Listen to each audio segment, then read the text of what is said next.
Hello and welcome everyone to the EOS Fireside Chat for September 27th, 2023.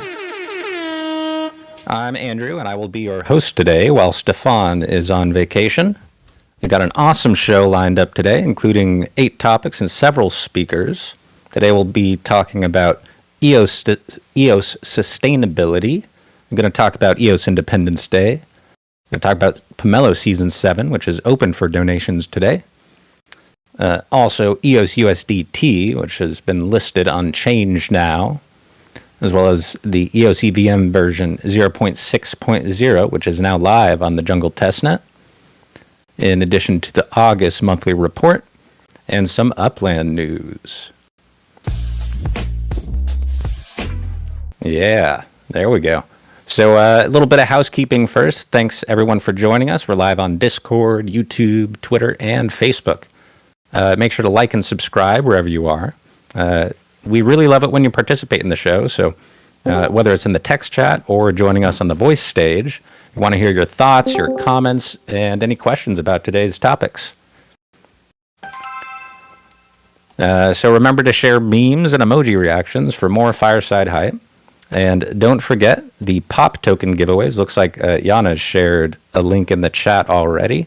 You want to claim in that pop bot chat. And then you'll also get the opportunity to mint your monthly raffle ticket for September. There we go. So getting started, there was recently an article released, actually just this morning, about EOS Sustainability. And to be precise, the EOS Network Foundation and Upland have both teamed up with an organization called Ariel. They're proud to announce a groundbreaking initiative that will advance the EOS network beyond its status as the world's first carbon-neutral blockchain to being a climate-positive blockchain network.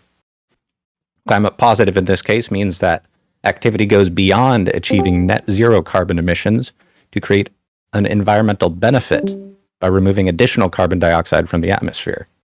So collaborating with Ariel, which is a sustainability platform that partners with verified environmental efforts globally, the EOS Network Foundation actively reduced carbon emissions while inspiring others in the blockchain industry to adopt climate-positive strategies.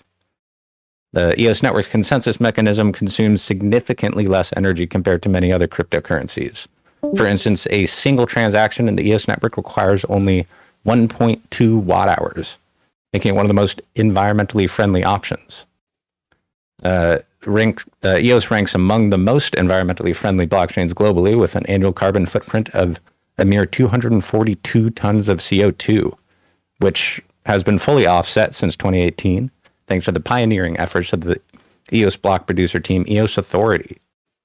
For context, the average American emits roughly 20 tons of CO2 per year, meaning the EOS blockchain has a carbon footprint the size of approximately 12 Americans, which may be larger than others' carbon footprint, but still very impressive. ENF has chosen to invest in an afforestation project based in Zunyi within the Guizhou province of China. This project involves planting native species on barren lands, therefore increasing greenhouse gas removal and contributing to the UN Sustainable Development Goals. In addition, Upland, the real-world map Web3 metaverse platform that I'm sure you're all familiar with, has been actively involved in EOS's sustainability efforts as a carbon offset sponsor since 2021. Their own sustainability efforts also extend beyond blockchain infrastructure by offsetting their carbon footprint for the cloud services that help power the Upland metaverse. It's actually elected 3 separate projects in Brazil, the US, and Germany, which are all countries where Upland has in-game cities. In the US, Green Trees is the name of an organization that is reforesting 1 million acres of marginal farmland in the Mississippi Alluvial Valley. And that's one of those organizations that Upland has partnered with, in addition to Germany Regenerative Agriculture, which enables farmers to utilize and enhance the soil's potential as a carbon sink, sequestering atmospheric CO2 in the soil and permanently storing it where it belongs and has far-reaching benefits. and I tried to practice this one beforehand. Fortaleza y Tucci, red plus forest protection. That aims to protect forests located in one of the regions having the highest deforestation rate in the Amazon, which is the municipality of La Brea. The ENF's partnership with Upland and Ariel exemplifies the power of collaboration in making a meaningful impact on the environment. By calculating their carbon footprint, offsetting emissions through sustainable projects, and promoting green practices, these organizations inspire others within the Web3 ecosystem to adopt similar initiatives. As climate change continues to pose a significant threat, ongoing efforts to combat it are essential. In achieving climate positivity, the ENF sets a commendable example and serves as a catalyst for a more sustainable future in Web3.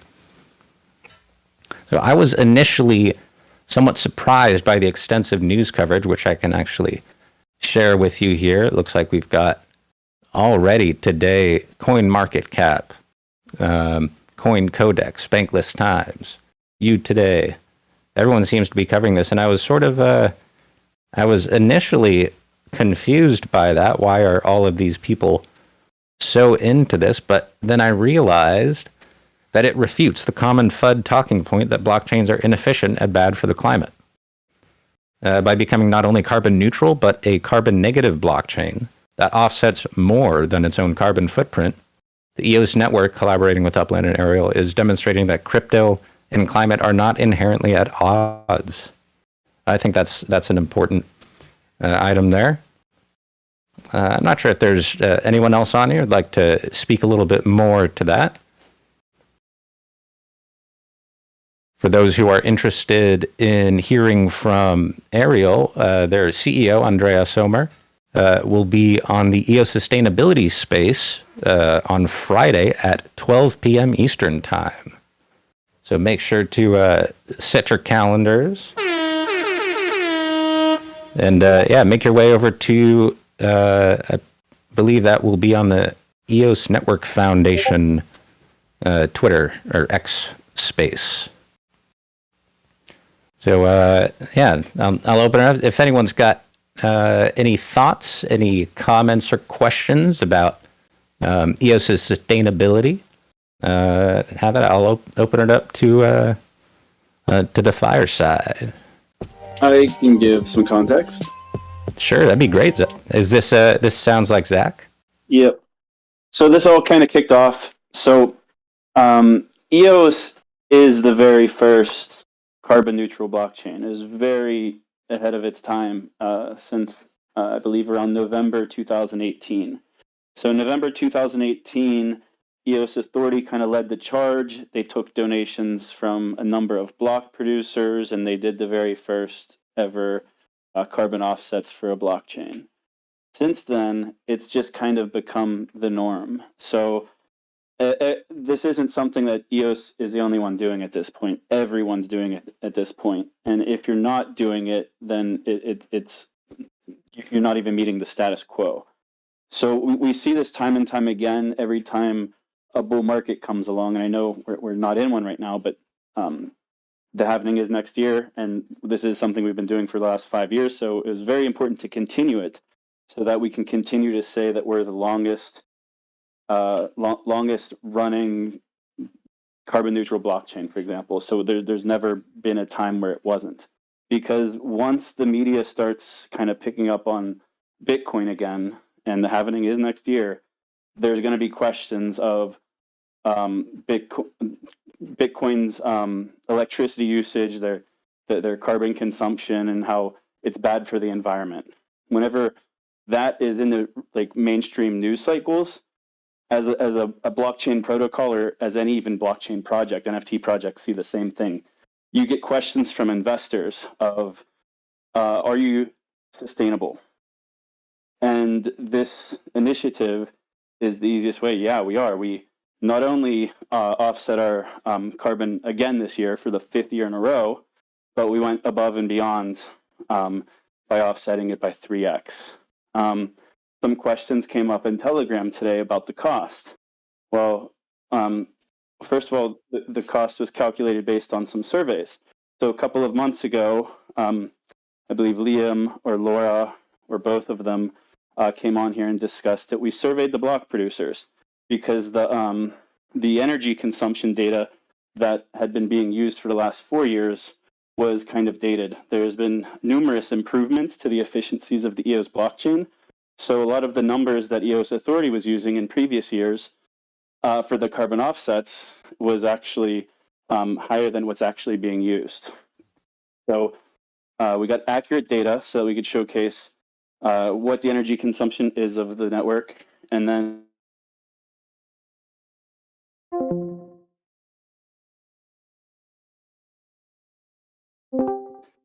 there were some people in Telegram asking about it.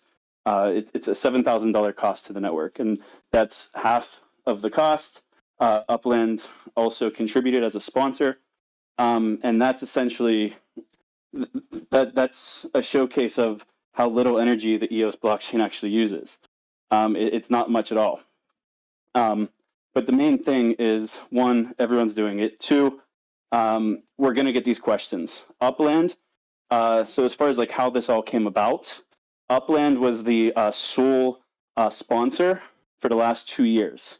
So from 2021 and 2022, Upland took it upon themselves to be the only ones that were sponsoring these carbon offsets for the EOS blockchain, because it was very important to them, because as a for-profit business, as a business that is, goes through multiple, or has been through multiple rounds of raising capital, they talk to a lot of investors, they talk to a lot of institutions. They are constantly asked that sustainability question. So when we were at Consensus back in April, we did some co-marketing and ran some events with Upland, and it came up that the carbon offsets were about to expire in May of this year.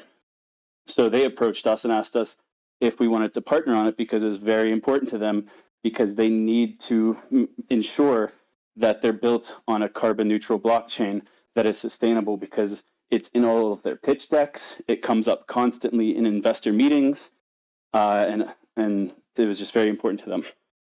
So that's kind of what kicked all of this off. So we wanted to get the new block producer energy consumption data, and then we sought out the different carbon credit vendors, and actually found it's a different vendor than what EOS Authority had used in the past. They were using Climate Care, but Laura, she had a connection with this company, Ariel. They worked with a lot of different NFT projects and other blockchains, so we chose them as our partner. And it took a little bit of time because we wanted to do it right. And today is, I guess, the news, which I agree with you, Andrew. I'm quite pleased with the media coverage as well, because my expectations weren't that high, because, like I said, this is something that everyone's doing. It's a black eye if you're not doing it, because these questions do come up in a lot of meetings, and it doesn't need to be a big part of the conversation. Now it is your blockchain sustainable? Yeah, here. And then we have all of the data at this link. We'll have the sustainability landing page up in a bit. And it just maintains that the network maintains not only carbon neutrality, but is now carbon negative or climate positive. Same thing. And I guess one other note, I can't recall, I don't think it was mentioned in the blog post or the press release, because it's kind of getting into the weeds, because the carbon offsets from 2022 that Upland solely sponsored on their own, since they expired in May, and since we were a little bit behind schedule this year, we actually went retroactive. So the carbon offsets actually go backwards and cover until May. So there's no gap in coverage, and we can now proclaim, and we have been able to proclaim, that EOS is the very first carbon neutral blockchain, and that we are now climate positive. So super happy about that. Yeah, that's very cool. I'm curious. I was just wondering something while you were describing the energy consumption survey. Does the energy consumption numbers, or do the energy consumption numbers include standby BPs as well as active BPs? Yeah, Laura, are you on this call to kind of explain how the survey is done and how the numbers were calculated?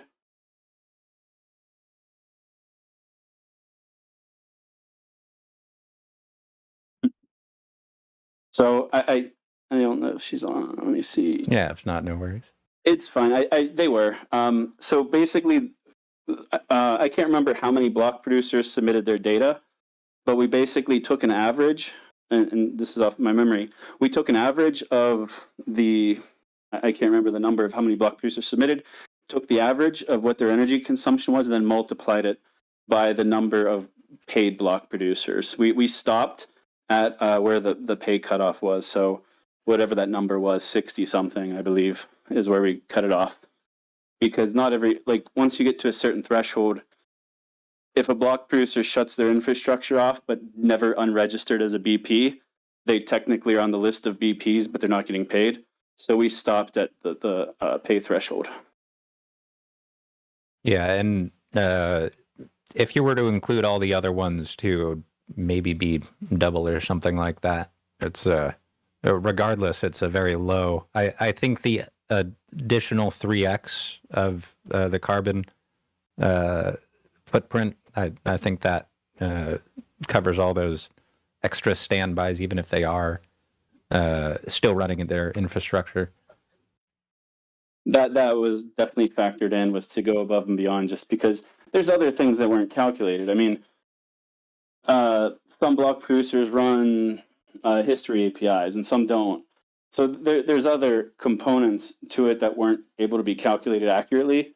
So that was another reason to go above and beyond, was because in my mind, there's no real possible way that we undershot the number by going with the 3x. And the cost, so the cost to do this was actually less than what Upland paid last year to not be climate positive. So that was the benefit of going with Ariel as the vendor, and kind of going about it ourselves. We were able to get better cost savings on the carbon credits themselves also. So by paying less, we actually got more. Huh, that's interesting. So I'm curious, how do you vet or audit a sustainability partner to work with? We have certificates as, like, the owners. They have expiration dates on them. I believe we just got them yesterday or recently. I don't think they were included in the blog post, but there's like certificates of authenticity. And this isn't necessarily my wheelhouse, but I'm speaking with as far as how I understand it, and I saw their certificates. I mean, this whole industry, it's kind of, in some ways, decentralized. There's no like global authority that I don't know, verifies everything. I'm not real sure how it's all regulated, but I do know that certain carbon vendors are more credible than others. So it's like really important, as we were kind of comparing all of the different vendors, to make sure like we chose a highly credible one in Ariel. Yeah, that's definitely a blockchain use case, trying to have actually verifiable carbon credits. But that's that Yeah, we'll I see mean, that happen in the future, maybe. I mean, there's so the other option. So Ariel was cool because they had worked with a lot of NFT projects and other protocols. So they're familiar with the industry. There are there's at least one carbon credit vendor that's on chain, and that's ClimateDAO. They're a Polygon project. They leverage something called Toucan Protocol, which tokenizes the carbon offsets and makes them kind of tradable on chain. That was actually my preferred vendor that I wanted to go with initially, but the problem with that was just the costs. It was much higher cost for whatever reason to use them, and then I forget what the other complication was there, but there are more coming online. I know, like Shintai has said that they've been working with a carbon credit vendor to bring it on chain, and I know that there's a lot of other projects trying to do the same. So ideally, we'll see something like that in the future. Yeah, maybe it'd be a on very cool integration. Integrating with Yep. Chintai would be great. I'm curious. I don't know if anyone knows this, but how many trees would you have to plant to offset the whole Bitcoin blockchain? A little bit more expensive than the 7,000 it costs to be climate neutral or I guess climate positive in our case for EOS.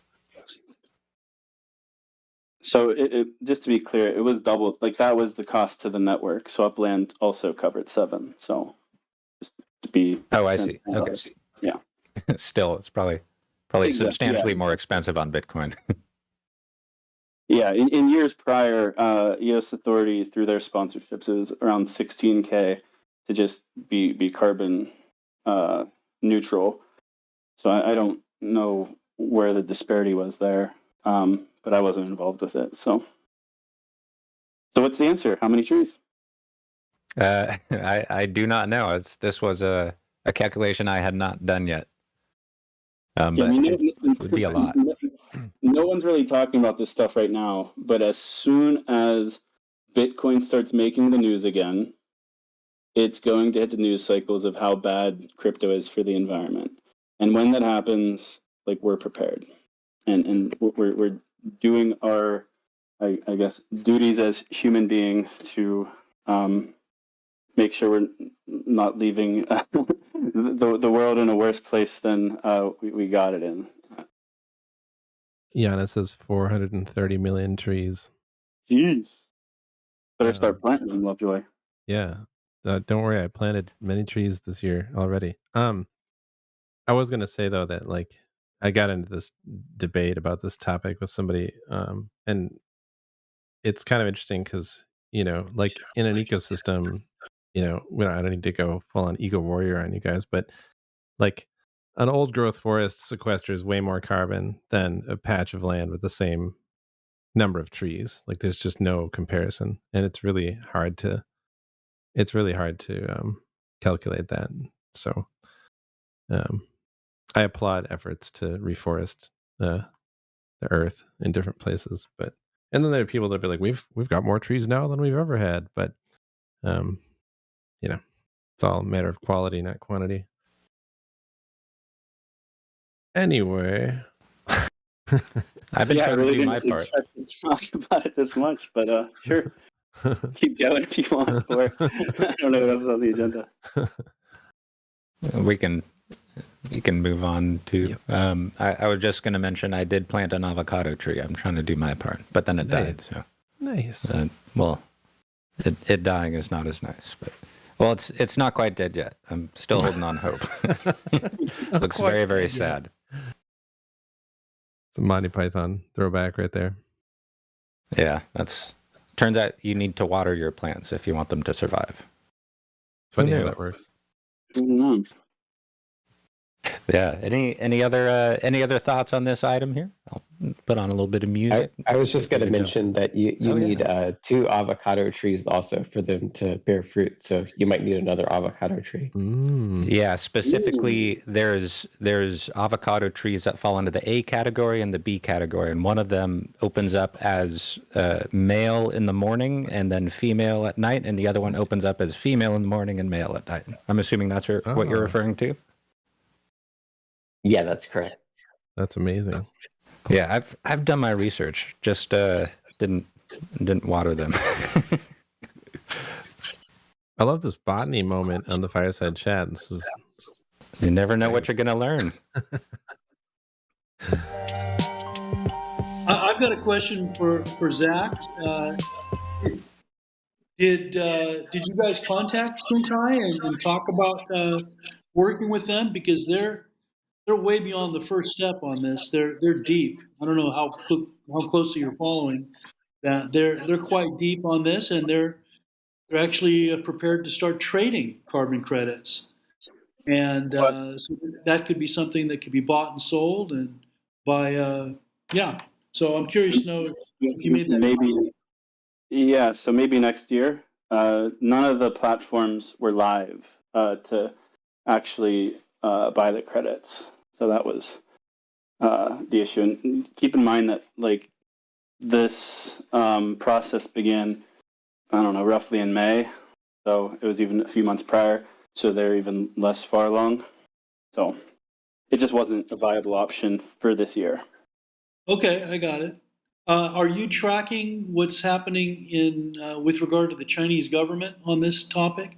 I think there's a group called Chinese Carbon Emissions Removal Commission that is kind of like it's kind of like what the partner of Shintai, known as the Asian Carbon Institute, which just launched, and also what Ariel is doing, where they're verifying projects and then assigning credits to them.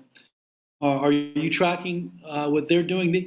My understanding is that they were live and operating and verifying projects and trading carbon credits back in 2016, but they closed due to the fact that they were not actually, no one was accepting the value of those credits at that time. In other words, they weren't accepting the verification, and they weren't trading very well.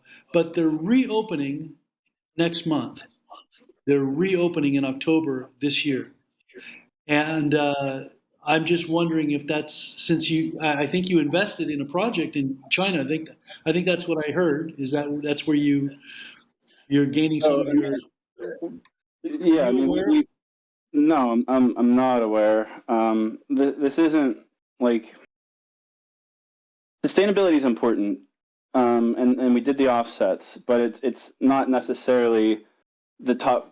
Like, to continue banging that drum like throughout the year, I wouldn't expect that. Like, that's not what this is. We offset the pollution or the energy consumption created by the network, but it's not something that we're taking a lot of time out of our day to do. I mean, we're building the protocol, doing BD, like trying to get EVM 0.6 out the door, which the launch date was announced. If you noticed it on socials, October 16th will be the mainnet launch for the EOS EVM 0.6. That'll enable altcoins on the trustless bridge, starting with USDT, cross-chain communication between EOS native and EOS EVM. So that's kind of like where more of the focus is than on this particular industry. Yeah, I'm definitely not promoting it. That's not where I'm coming from. I am tracking it closely because Shintai's embarked in that direction. So I was just curious to know if you guys had run across the same thing and you were aware of that, or this was leading to that. But apparently, it's not.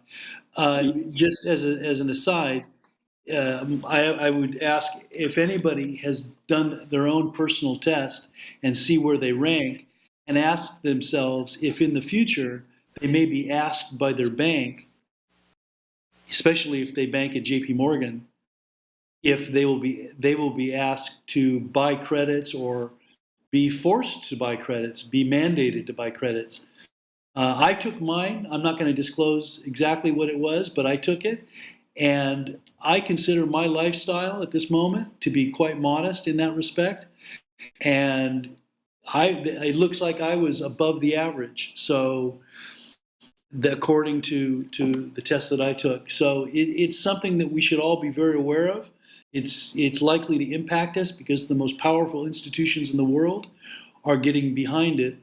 And that's probably why you felt it was necessary that the EOS chain got behind it. But it's going to have an impact on us individually, and everybody needs to, I think, be thinking about that. Thanks. Yeah, great. Thank you for sharing. I feel like Chintai will potentially represent a good way for individuals to offset their own carbon, if that's something that they enable. I haven't explored their options yet. I'm not sure if that's available. Be nice. At the moment, it's more institutions. It's businesses, not so much individuals, but that could change. A stretch goal. All right. Anything else on this topic?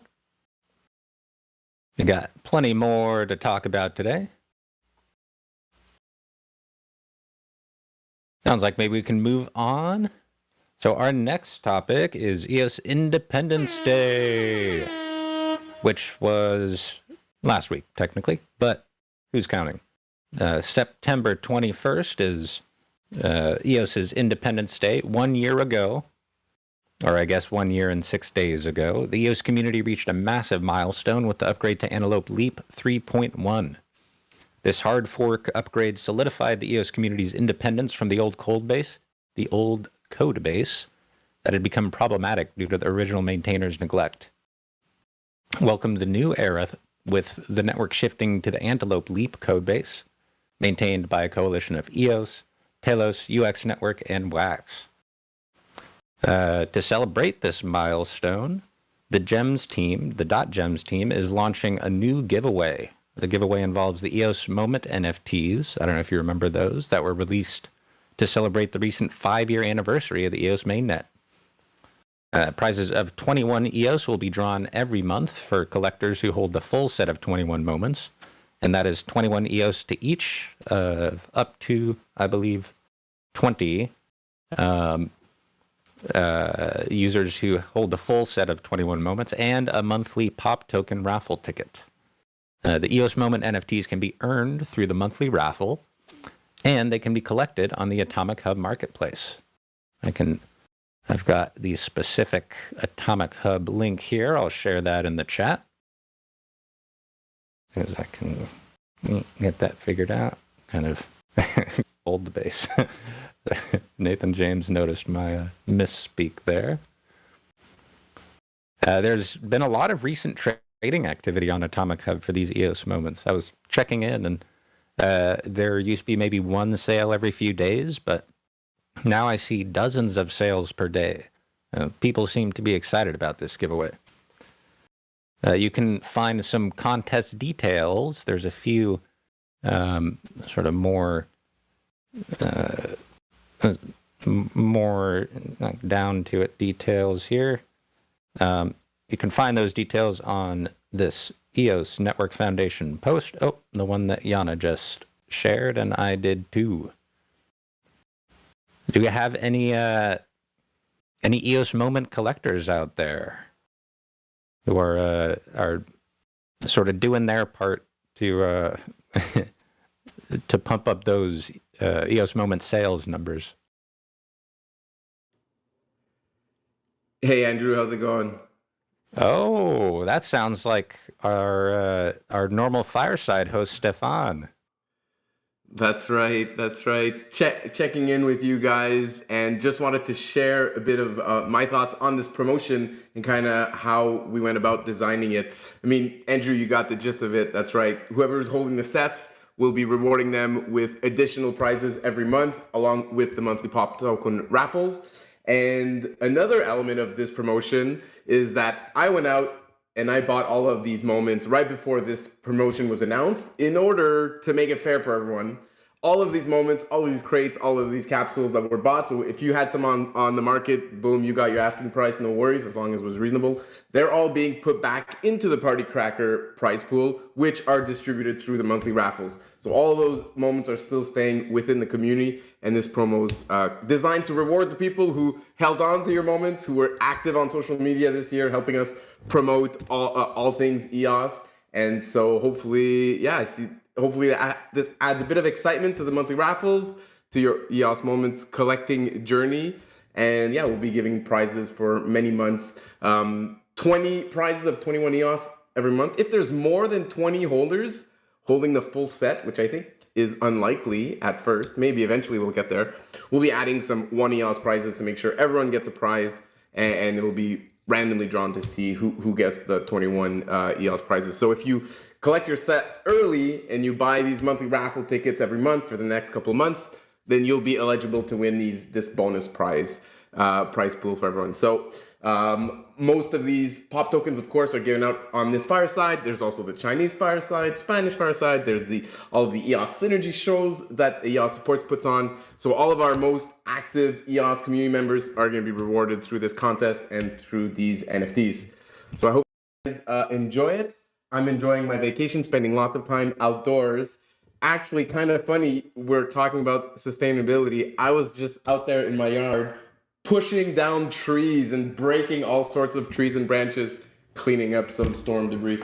But yeah, felt appropriate coming into all this talk of planting millions of trees for EOS. It's all part of the carbon cycle. There you go. Exactly. I hope you're offsetting that. So I'm curious, Stefan, how many EOS moments will be on offer to raffle ticket holders? So it varies, and they're actually going to become rarer over time. So we were giving, a bunch of capsules, a bunch of crates, and some party crackers to all of the monthly raffle ticket holders.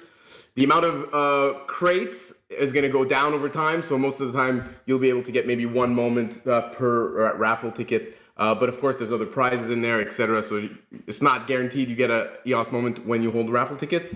But you'll have a good chance. And yeah, we'll see how long we can give away prizes every month to our set holders. Do you have a favorite EOS moment? The origin one is pretty solid. Was one of my favorites from the start. But I have a bunch of very cool ones. The Pomelo one, obviously, being part of Pomelo, that one's nice. And yeah, I guess I'll stick with those two for now.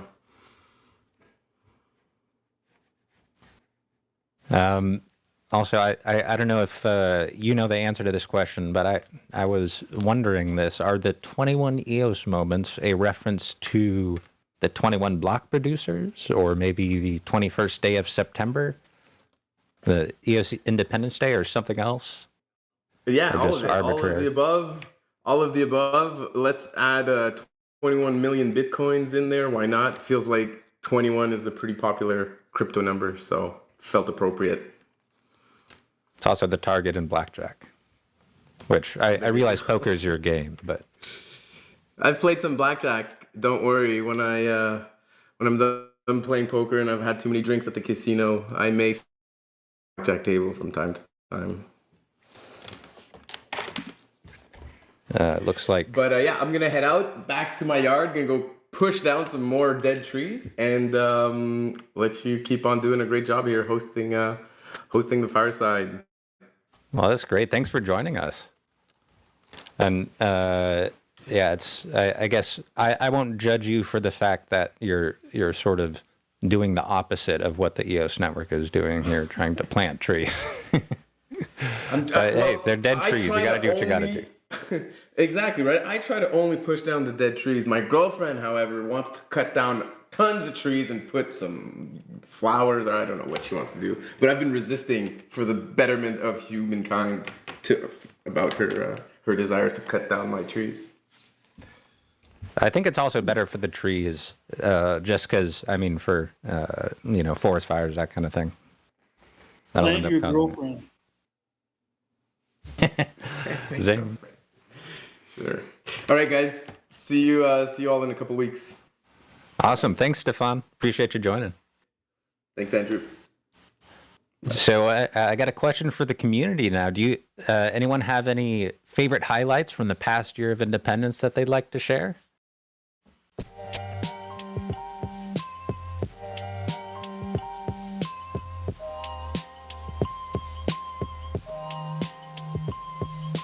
I will say, I think one of my favorite moments was the release of IBC, which had been promised for, probably the better part of half a decade.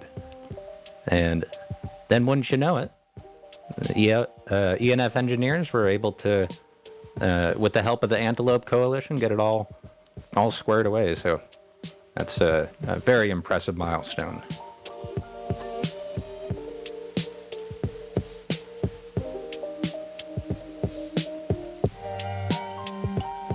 All right, seems like we can move on here.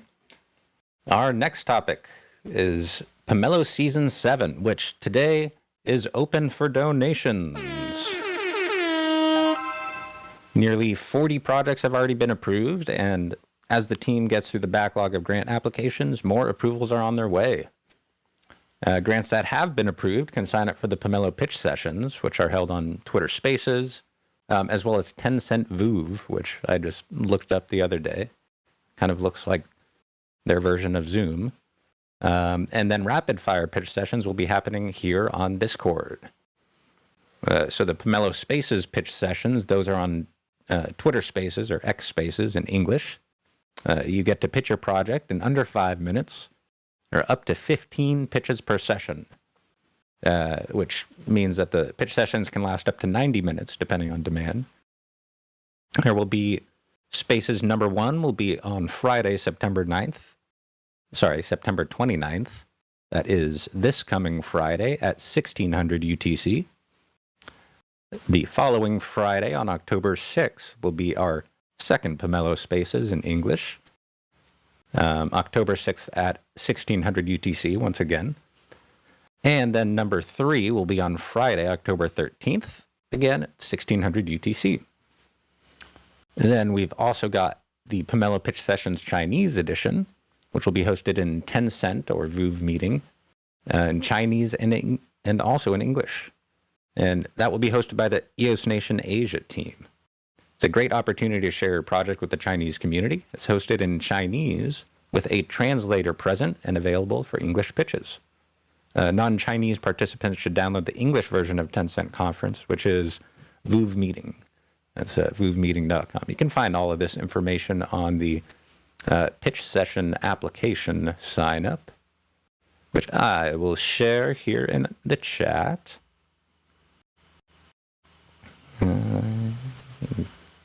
Buzzing. There you go. There's a maximum of 4 pitches per session for this Chinese fireside chat. It takes a little bit longer to do the translation, so it's a little bit less, or rather a little bit fewer pitches than in the English pitch session. Chinese pitch session number 1 will be on Friday, September 29th at 1200 UTC, which is 8 p.m. or 20 o'clock Beijing time.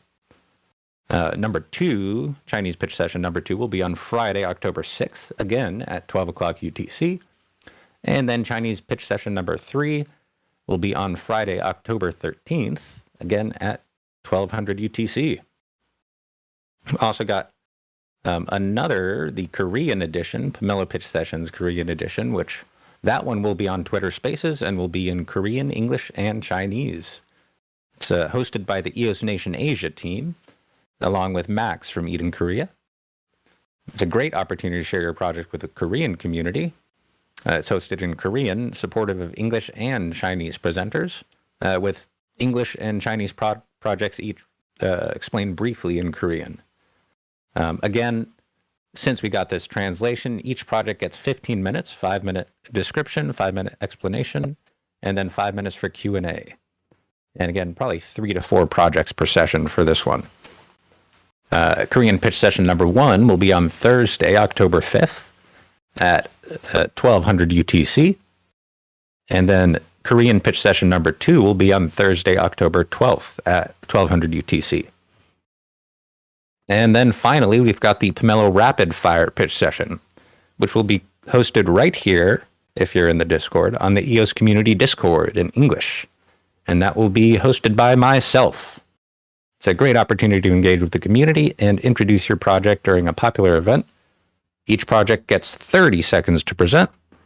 The Pomelo Rapid Fire will be on Wednesday, October 11th, from 1930 to 20 o'clock UTC. And we might have some time next week to sneak in a few. So I shared this sign-up form there. Feel free, if your application has been approved, hop in there, fill out the sign-up form. Let us know which of these pitch sessions you'd like to join. You're welcome to join as many of them as you're interested in. Just because you go on the Pomelo Spaces English pitch session, that does not preclude you from joining the Chinese edition or Korean edition or the rapid fire pitch session. So the more the merrier. If you're interested in learning more about a project, as well as its development milestones, and you want to see how effectively funds have been deployed, you can request that EOS Audit does an audit of the project. So EOS Audit, they're actually, they've got their own Pomelo grant here. But they present a great opportunity to audit different Pomelo projects. If you're interested in sort of requesting that they audit a project, feel free. I just put that link there, and just follow that link. You'll support the project audit request, and request an audit for I think pretty much any Pomelo grant. So that is season 7 of Pomelo. It's kicking off today, at least the donations. Any thoughts or questions from the community?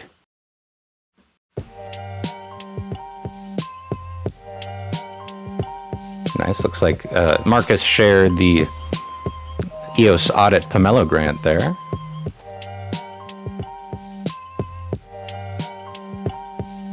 Might be nice to have a little bit of a meta. Maybe get EOS Audit to audit EOS Audit.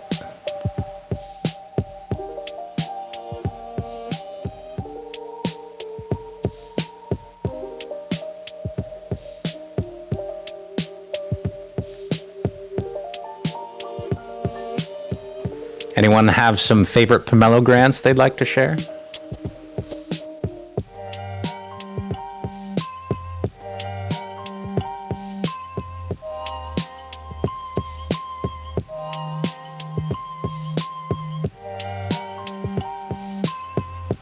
All right, well, in that case, we can move on. When we get to the end of the show today, feel free to share your grant when we're in our off-topic banter section. All right, up next, our next topic is EOS USDT, which is now listed on ChangeNow. So I did a little bit of research into this. EOS-based USDT is now listed on the ChangeNow exchange, which is an interesting exchange. It's notable in that it's non-custodial and does not require an account to use. So much like Shapeshift, I don't know if anyone's ever used that, but much like the Shapeshift exchange, you can just put in the first currency, the one that you're sending, and then you put in the second currency, the currency that you want, as well as the receiving address for it. And then it gives you a little request. You send the specified amount of the first currency to a specific address with a specific memo, and voila, swaps with the currency that you want and sends to the receiving address. It's a very cool service. Brah, indeed. Sorry, was there something to say there? I'll just say represent. It's a cool service. I really appreciate not having to make an account. It has almost 700 coins available for exchange, and there's no limit, so you can exchange as much as you want. And they even have a fiat option, which allows you to purchase most of their available cryptocurrencies with Visa or MasterCard through a third-party partner. And I was surprised by how many tokens are available via fiat. You could even buy Monero via fiat, which I think that might be the first time I've seen that. As well as EOS, obviously, and now EOS USDT. Has anyone gotten a chance to use ChangeNow or heard of that exchange before? It's a pretty cool service. I looks like Zach's never used Shapeshift. I don't know if they're around still. I've used it many, many times over the years. ChangeNow. Oh yeah. It's always been a good experience. Always frightening because I'm skeptical of all crypto. I'm skeptical of using crypto exchanges and whatnot, but it's always been a good experience. That's good to hear. I'm always a little bit skeptical when it's like, all right, send your tokens here, and we'll send other tokens back. But exactly, you send like one token, and then you send more tokens. Yes, that is the way to do it. That is best practice in the crypto industry. You test with a small amount, and then you do the same thing, just change the amount. Boom. Hey, can Very you hear me? cool. Yeah, I can hear you. I was curious. I'm just checking it now. I'm in the States and trying to change USDT over EOS to USD. Looks like it's not available. Anyone know anything about that? My guess would be, and to be clear, to answer your question, no, I don't know anything about that. So I'm just making this up as I go. But what I would imagine is that because you don't have an account, they're not going to do like a bank transfer. And then when you go to, if it were to basically put it on credit card or something like that, that's a much more complex situation. So that's my assumption. But yeah, the note off of is zero trading knowledge. pair not available now. Please check back later. This is interesting. I'll make an account. It's kind of, I've never seen this before, so it's kind of cool to check out. That's a nice thing. You don't even need to make an account. Yeah, there you go. Per usual, I think it's you know, the laws and regulations in the states in the U.S. make things harder, you know, but that's par for course, of course. Yeah, I was frankly quite surprised that the onboarding process was at least as straightforward as it was. I have not yet tried to buy cryptos just directly with credit debit card, but having that as an option and the number of tokens available with that option is very impressive. Yeah, I'm just really interested in USDT over EOS because previously it was only available through Binance, which is not. If you wanted to convert it to fiat, you can't use Binance in the US, and so I've been waiting for an exchange where I could first of all use USDT over EOS and then be able to buy and sell into USD. You know, so just still waiting.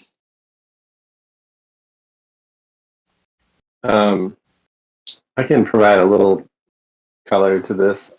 Please, Brandon. I haven't used the ChangeNow website yet personally, but it's a really interesting organization. We've been in touch with the team. They run nodes, they run infrastructure as well. So they've got like a bunch of different kind of, it's like a house of brands sort of, or maybe that's not the right term, but they've got ChangeNow, Now Nodes, Now Solutions. If you go to the footer of any of their websites, you'll see like they have a bunch of related different services, and they've been really friendly and really excited to interact with us here in the EOS ecosystem. And what else was I going to say? I think someone from Now Solutions might come on the Fireside Chat next week. So I guess bring your questions. And I will. I told them to reach out. Yeah. Thanks for mentioning that. Do you, Brandon? I mean, I think you're stateside. Like, do you know of a way to convert EOS USDT over EOS into fiat if you're in the States?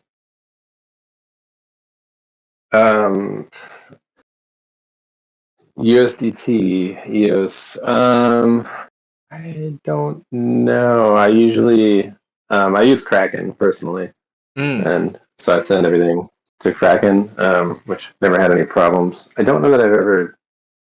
They have their own. I don't know. I must profess my ignorance here. I don't know if they support the EOS USDT, but yeah, usually if I need to go in or out of anything, just I hope EOS.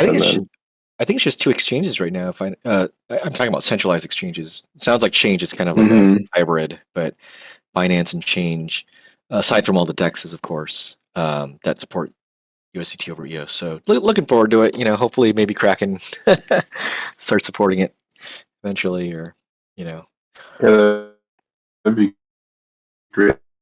Yeah, I think Bitcoin does Zach has any thoughts. I think it's Binance. I think Gate.io supports USDT EOS, and then Aaron just mentioned KuCoin also supports USDT on EOS. But they're asking me for KYC now. I may just have to leave those coins abandoned. Pay the piper. That was the last great non-KYC exchange, and then no longer. Brandon, I'm curious. Maybe you don't have the information, but do you happen to know what those other products that ChangeNow supports are, or Now Payments, Now Custody, Now Nodes? Any idea about those? Might be a good question for next week. Yeah, Nathan, James, and I know we've been talking. So I got you. I have the info here if you want. Take it away. Sure.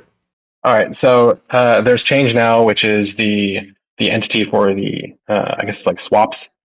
There is Now Payments, which is kind of like an integrated payment solution. I'm not sure what Change Solutions is, but there's also or Now Solutions. Sorry. There's also Now Nodes, which is an infrastructure provider. Those are the ones that I know off the top of my head.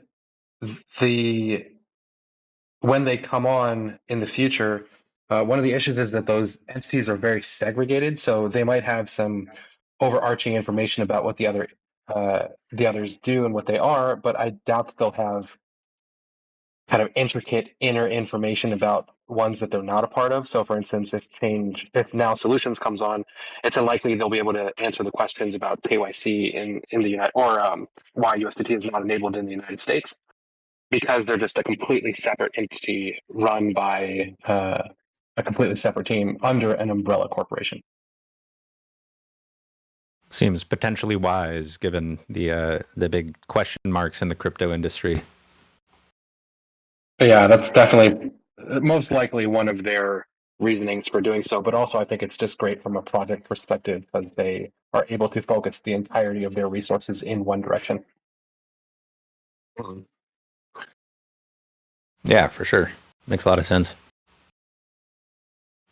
Cool. Anyone in the community have any additional thoughts, anything they'd like to add on this, on ChangeNow and their EOS USDT listing?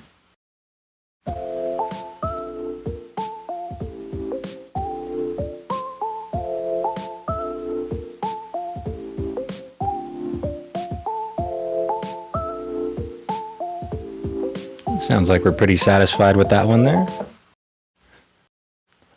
So now we can move on to our next topic here, which Nathan, you might be able to add a little bit of context here.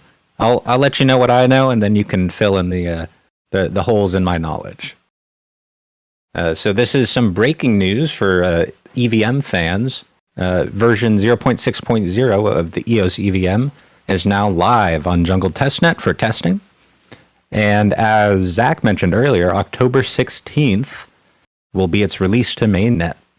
This version expands on the trustless bridge that sends native EOS to the EOS EVM, which, to be clear, is not a connection to the Ethereum network, but rather a connection to an execution environment for Solidity-based applications that lives within the EOS network.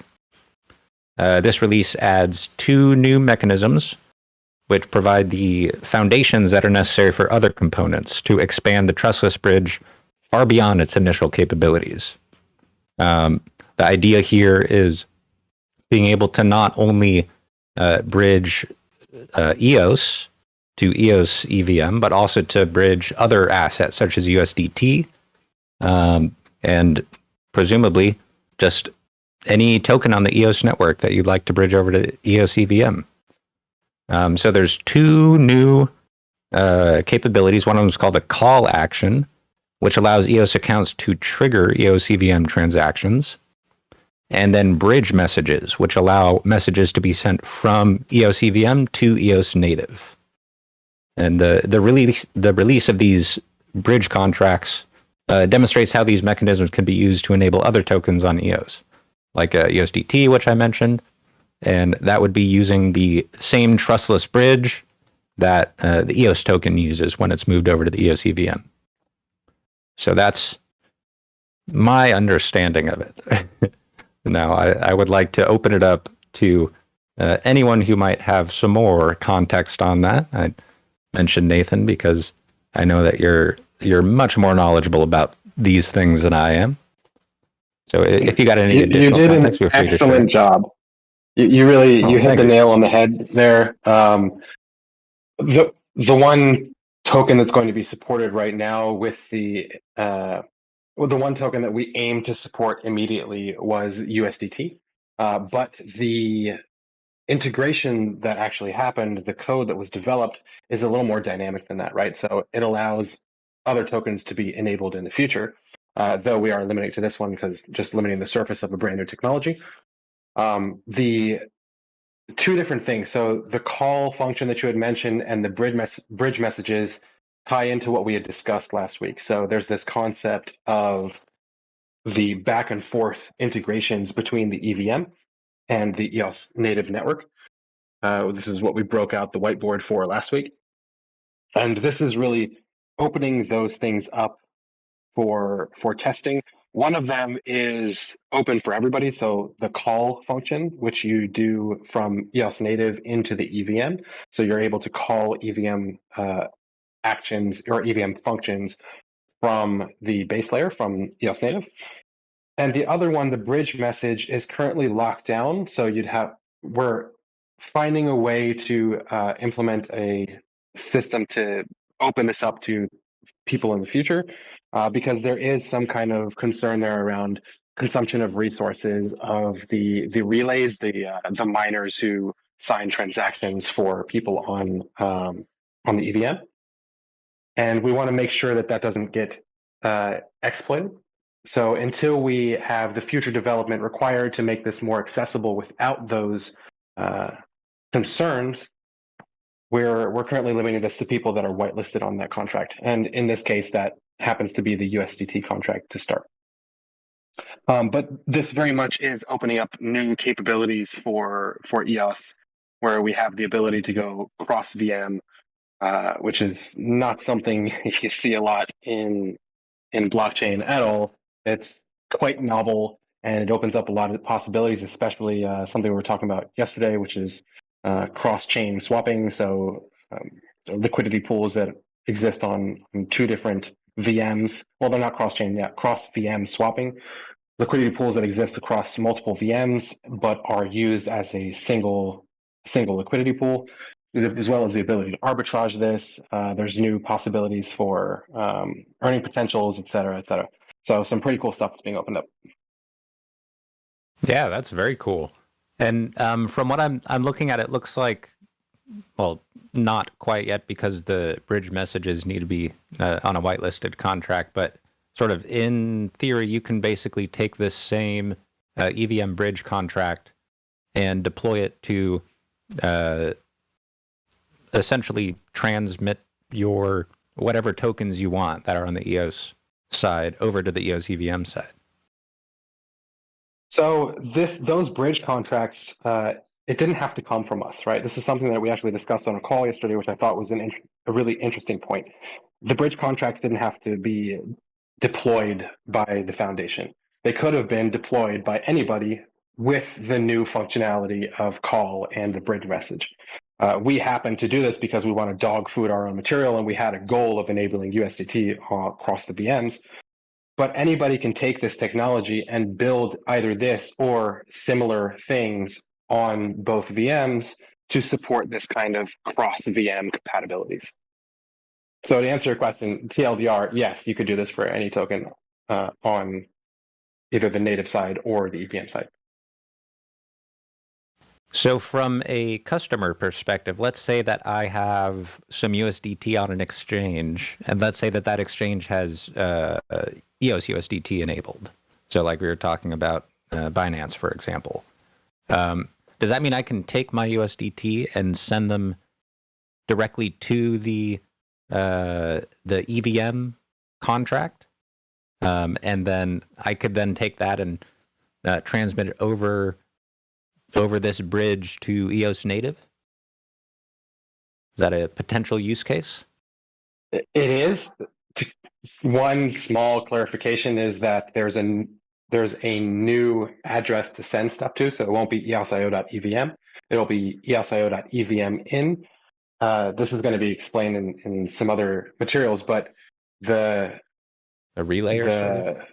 Exactly. It's a relayer which you can send either EOS or ERC20s to, and then those will go to wherever they're supposed to go.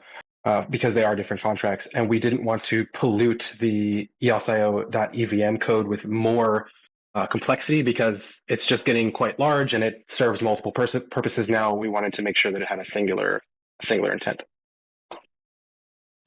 I don't know if you know the answer to this question, Nathan, but Zach has a comment in the chat. When you guys talk about USDT, I feel like I'm in the movie Don't Look Up. It's kind of funny. But that sort of brings up a question to my mind. I know we've got USDT on EOS. Aware of any plans to onboard any other stable coins onto the either EOS native or EOS EVM? Maybe this is more of a Zach question? Yeah, now to think about it, probably. I'm not sure if Zach has any additional thoughts on that one. Right now, the priority was USDT because of its importance to DeFi.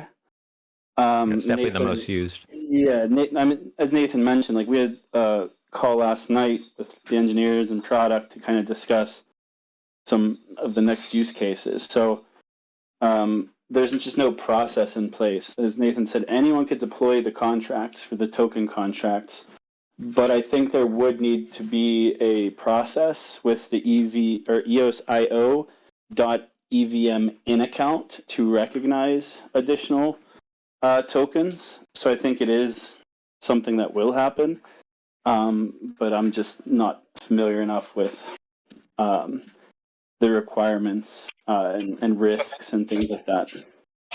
That's exactly what I was mentioning before, is that... Go ahead. Oh, sorry. I was just going to chime in and say that really like what our next steps are internally, or at least like how I might define our priority, is more building the understanding of how we can solve for some of those vulnerabilities in terms of any sort of resource abuses, to then kind of let other people kind of activate this feature. So that's really what we're focused on, is less so specifically the next stablecoin, but more so how do we actually enable this feature is what I'd say our next priority is. That's great. I just want to shout out everyone for answering my questions here. This is, I mean, anybody who is in the Fireside Chat has the opportunity to ask questions of everyone here, but I really appreciate it. I get to, a random question comes into my head, I can just ask it and appreciate all the answers. It's great. So on that note, maybe I'll open it up. On that note, because it's an excellent segue, we are still running the weekly office hours with the ENF. I think it's twice a week. And we've had some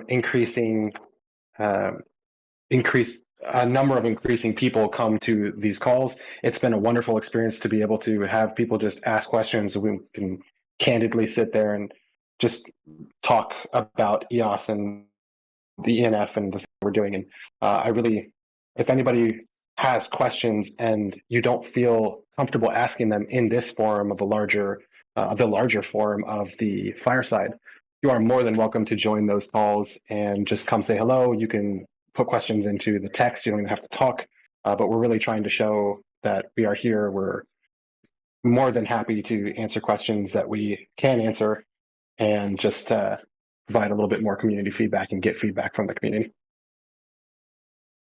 That's great. And one thing I'll mention, and you can correct me if I'm wrong, Brandon Lovejoy, or anyone else who knows, but as I understand, office hours, due to scheduling things, will now only be on Thursdays, and that's still going to be at the same time at 1500 UTC. But I think there's Twitter Spaces are always being booked on Tuesdays, so that's what I understand the situation to be. You got it. Yep, just to be Thursdays for now.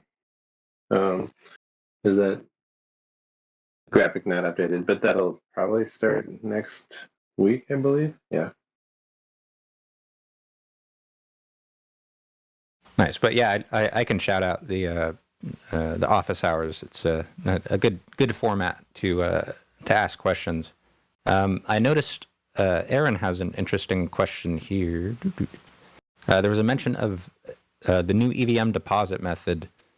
Is the old method of depositing to EVM going away, or will that still work? I can take this So one. if you- Oh, go ahead. Be my guest. Okay, yeah. So basically, if you send it the eosio.evmin, that's EVM in, it will successfully forward over to effectively eosio.evm when it comes to the EOS token. So that's basically what's ending up happening in the background. So if you continue to send to eosio.evm, it will work successfully for EOS tokens. However, it will not be successful for other tokens. Yeah, it sounds like the EVM in is the relayer that then directs it to the relevant smart contract.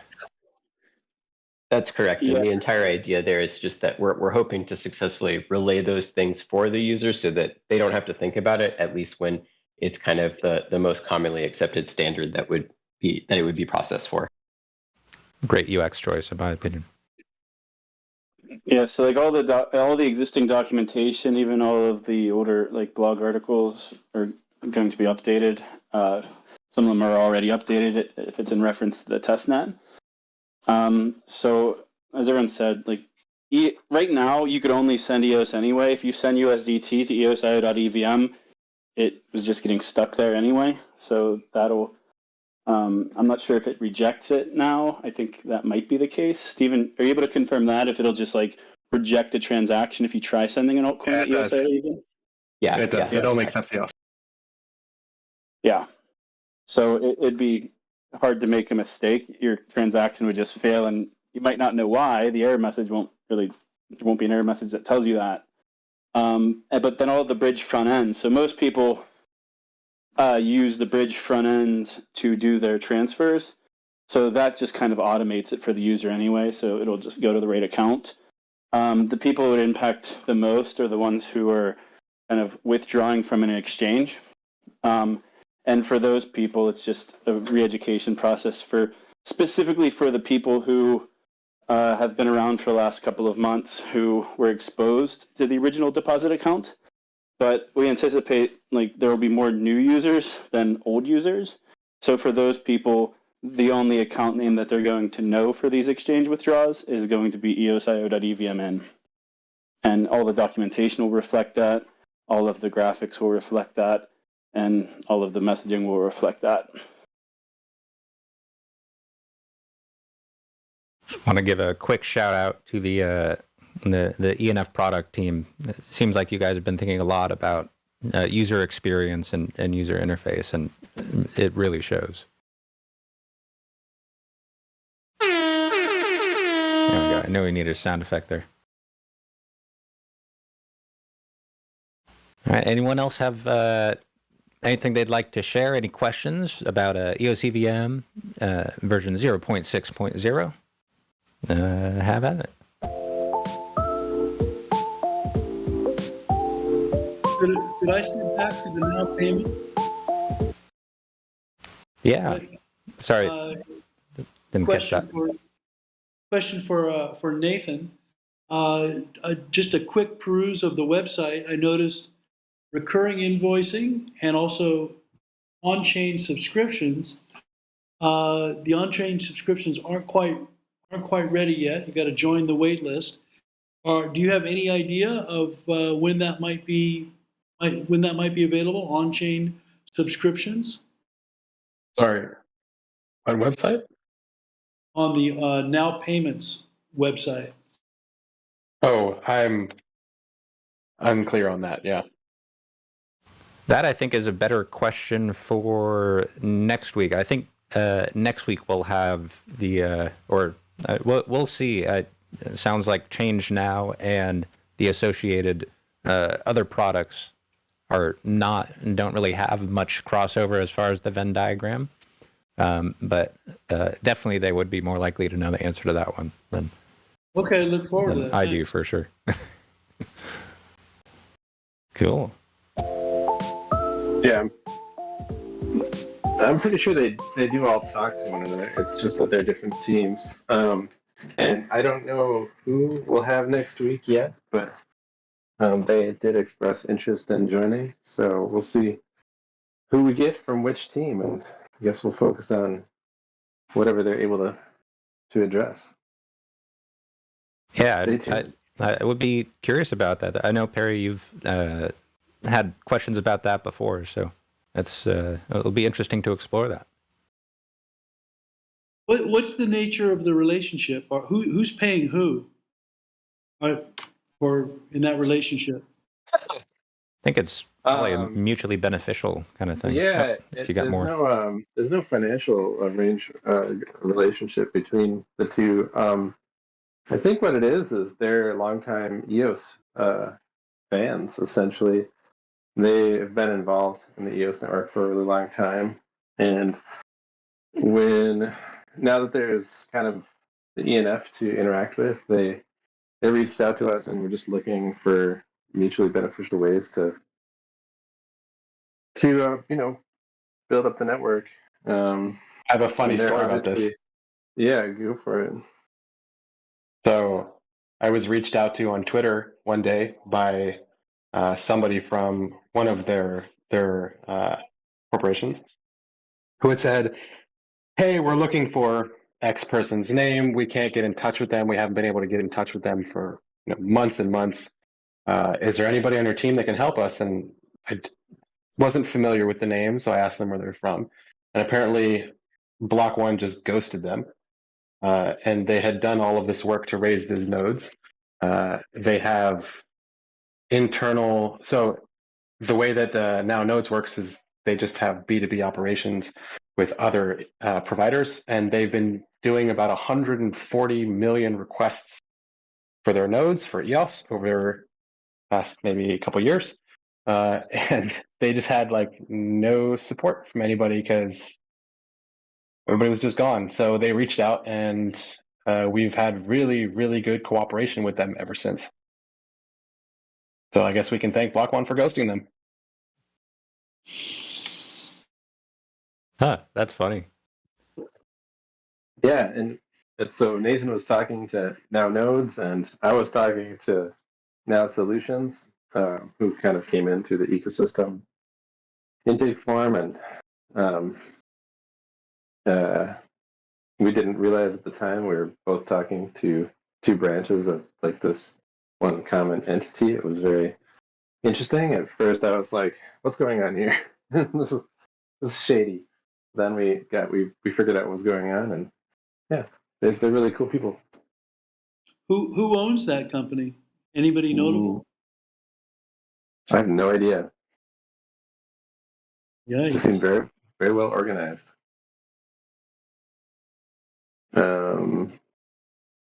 Yeah. You have to do a little sleuthing, Perry. That's one of your specialties, I know. So sleuth away. Okay, thanks, Brandon. Or potentially a good question for whatever team member we're able to get on next week. I see. Yes, and please be nice. I see Aaron shared in chat. In Unicove, you're able to transfer EOS from EOS to EOS EVM. So shout out for that. It's a great function there. And that's Unicove. That's Gray Mass's web wallet.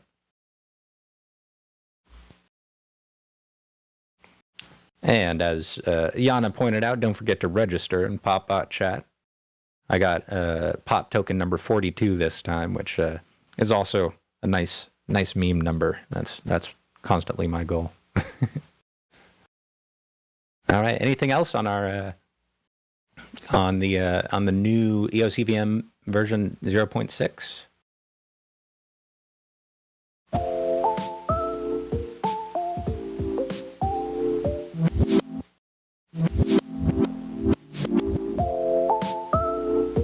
I got a little funky with the soundboard there. I think we can move on to our next topic here. So our next topic is the August monthly report, which is on the EOS Network blog. I can share the link with you here. And this is largely a review of the past, or the month of August. For those who were perhaps out of town in August, which I actually fall into that category.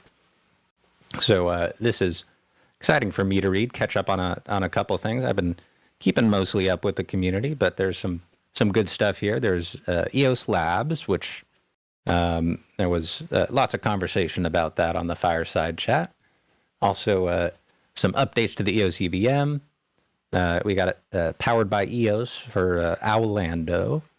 There's also Gate.io integrating EOS EVM, and the Pith network, which added an EOS price feed. In addition, we have the Leap 5.0 upgrade. That was the deferred transactions, which we've discussed, had those disabled. There's also, during one of the Fireside Chats, there was some great content about the features and a discussion with Areg and Guillaume on the features and other kind of details about Leap 5.0 on the Fireside Chat. So I just dropped the link there. In addition, in August, we had some cool online events, including Get to Know Wharf SDK, which we covered that last week, as well as Exploring IBC, which is a webinar looking at Antelope IBC. So this particular webinar you sign up for, I did a little bit earlier today, you sign up for it and then just put in your email and confirm, and then you can watch the whole webinar. And it's a lot of good information there. I highly recommend it. In addition, we had Pomelo Season 6 analysis report and claims. And then from the ENF DevRel team, which our very own Nathan James is here representing, we have the EOS Web IDE, which the instructional video for building a Tamagotchi uses that exact same IDE, as well as the new EOS developer Twitter account, which we also covered. That's EOS Rebels. Got all sorts of good content there. So if you'd like to see more, if there's some stuff that you need to catch up on, I did drop that link right there for the EOS monthly report. And anyone have any thoughts on the August monthly report? It's sort of it's a big grab bag of topics. But I know I was happy to have that opportunity to catch up. Oh, I can get a link for you. I'll open up the floor if anyone wants to talk, and in the meantime, I'm gonna try and find that Twitter link.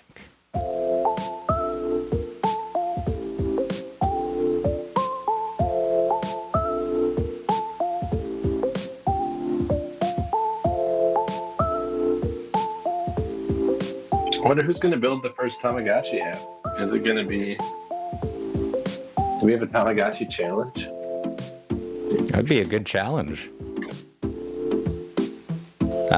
Maybe this weekend. I might have some time.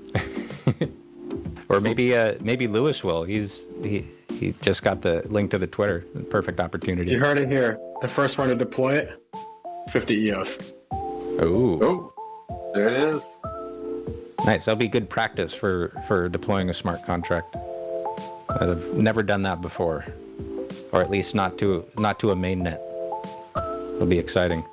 When you say deploy, so does there need to be a usable front end too? How does this work? That's the Yeah, let me clarify. It needs to be a playable Tamagotchi app on the mainnet. You can change the layout a little bit, but it must be playable and as fun as the guide is. Yeah, so Or you as fun heard as it the here guide first. is. There's some alpha for you. I think it was just 50 EOS, Dave, not 1,000, but it's it's still pretty generous. It's more EOS than you usually get for completing a video course. It's literally open source code too. So you're saying I could literally just copy and paste and it'll work? Exactly. Nice. No, I'm gonna actually. I wouldn't learn anything that way. I'm gonna actually try and build it, and then I can learn how to use Wharf and the Web IDE too. I mean, you could deploy it first and then learn after. I'm giving you alpha here. Yeah, really. Here's how you here's how you get all of the benefits without doing any of the work. It's a good tip.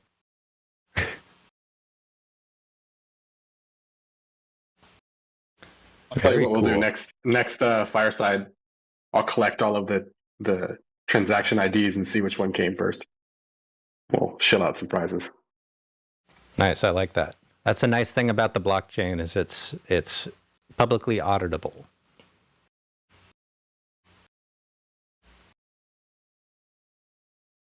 All right. Well, we're getting to the tail end of our topics list here.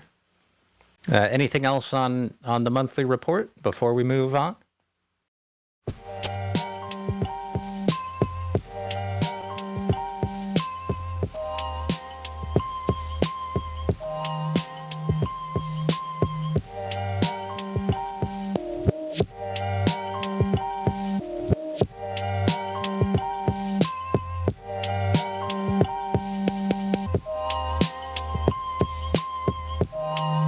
All right, that's enough. That was a little bit of a soundboard fun on my end. Moving on to our last topic here, which has to do with Upland, which we like to represent on the Fireside Chat here. Probably one of the most active dApps on EOS. And thank you, Yana. So Upland has partnered with an organization called Kaboom, which I can share a little news story about this. Essentially, this is a philanthropic venture, another one of Upland's philanthropic ventures.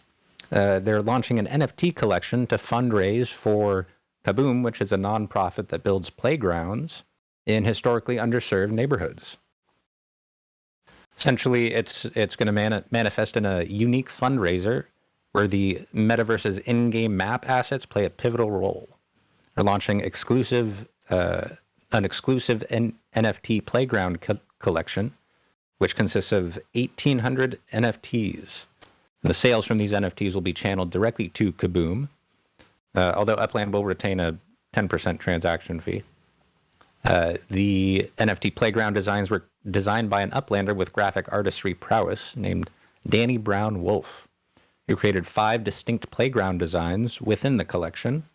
Upon purchasing, users can seamlessly integrate these playgrounds into their virtual backyards, elevating their personal metaverse experience. This is not the first philanthropic venture from Upland. In the past, in December of 22, they helped bolster UNICEF Brazil's youth program. In addition, February of 2023, they provided relief for the 7.8 magnitude earthquake in Turkey and Syria. So it's great to see blockchain coming out and having a real impact in the real world, especially the metaverse, which is often seen as a space for leisure, gaming, or social connection. The fact that it's beginning to carve out a niche in philanthropy, with Upland leading the charge, is very cool to see. Personally, I think it's exciting to see the metaverse leaking out into the real world, especially when the reason to participate is supporting a philanthropic venture. So I don't know if anyone's got any thoughts on that one. Any Upland players who are excited to put a playground in their backyard? I'm definitely considering it.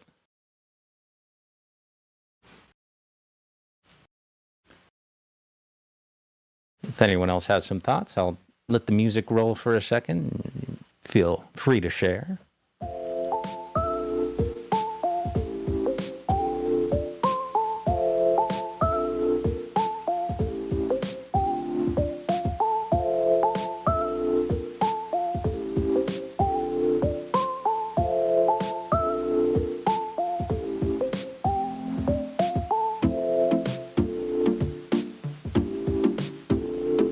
think Yana likes the reverse music. Maybe we'll do that.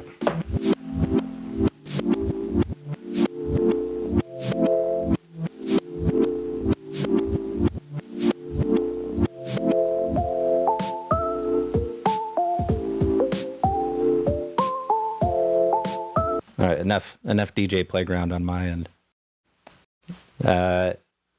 Very cool. Well, that does it for our topics today. Although I will still mention one item we went over before: office hours are now only on Thursdays instead of Tuesday and Thursday. And again, that's at 1500 UTC. One of the reasons why those office hours are now only on Thursdays is because Tuesdays will now be oftentimes Twitter Spaces Day. So we've actually got a Twitter Spaces coming up on Tuesday that is specifically focused on DAOs. That'll be Tuesday at 1500 UTC. It'll feature quite a few different DAOs. We've got Dream DAO, we've got DAObox, we've got Upscale, which is rebranded Eden, and then also Hypha DAO, which they will actually be releasing their beta on October 11th, which marks tremendous progress made over the past 5 years of development. So feel free to sign up for their beta launch if you haven't already. I happen to find the URL here so I can share that. Oh, there we go. And then Yana is sharing the actual event there. Ooh, sorry for this link. That's very ugly. Anyone out there, has anyone out there messed around with the Hypha DAO? Or I guess probably have quite a few people familiar with the upscale process as well. But I'd love to hear. I haven't gotten a chance to play around with Hypha DAO yet, so I know some people may have joined some of their previous webinars where they go over the features and other benefits of Hypha DAO. If you got anything to share, feel free. We'll get a little bit of music on here. Well, it was just announced today that the beta release is happening. Dun dun dun! I gotta find the page somewhere here. I think it's the 11th. Let me Twitter. Yes, that's the date I have. October 11th here. Yeah. So looks like things are about to get interesting. People can still sign up for the beta. I'm still navigating to their page. I'm slow. Have you gotten a chance to see their feature set or anything, Brandon? I have not participated in any advanced. Go ahead.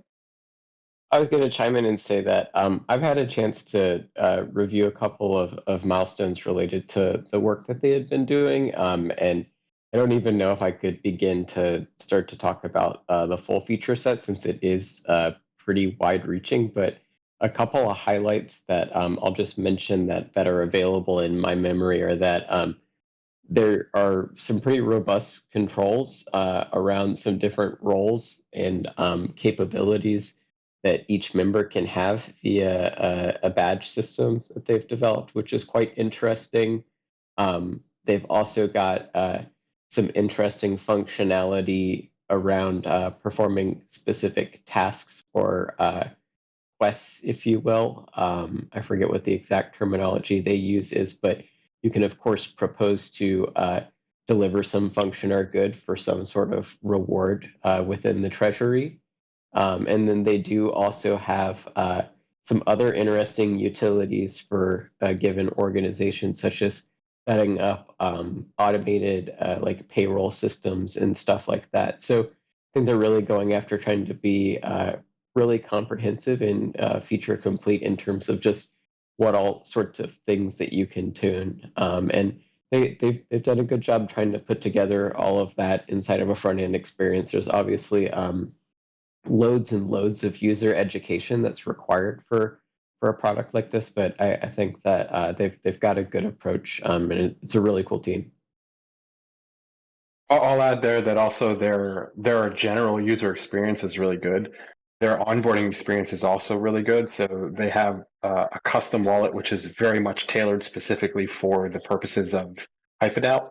And it makes the experience for newcomers into the ecosystem very, very immersive and very simple because they only have to worry about what's good for them and not necessarily, like every other wallet, what's good for everybody. Yeah, that's a good reminder there for me as well that another really great onboarding, like easy setup bit that they have is they also, I believe, will be introducing different DAO templates. So it's basically like you can look at the profile of like badges and distribution and stuff and select a specific template to kind of get you up and rolling since, that can be a fairly new concept for people. So it's nice to have some different options to try on for size.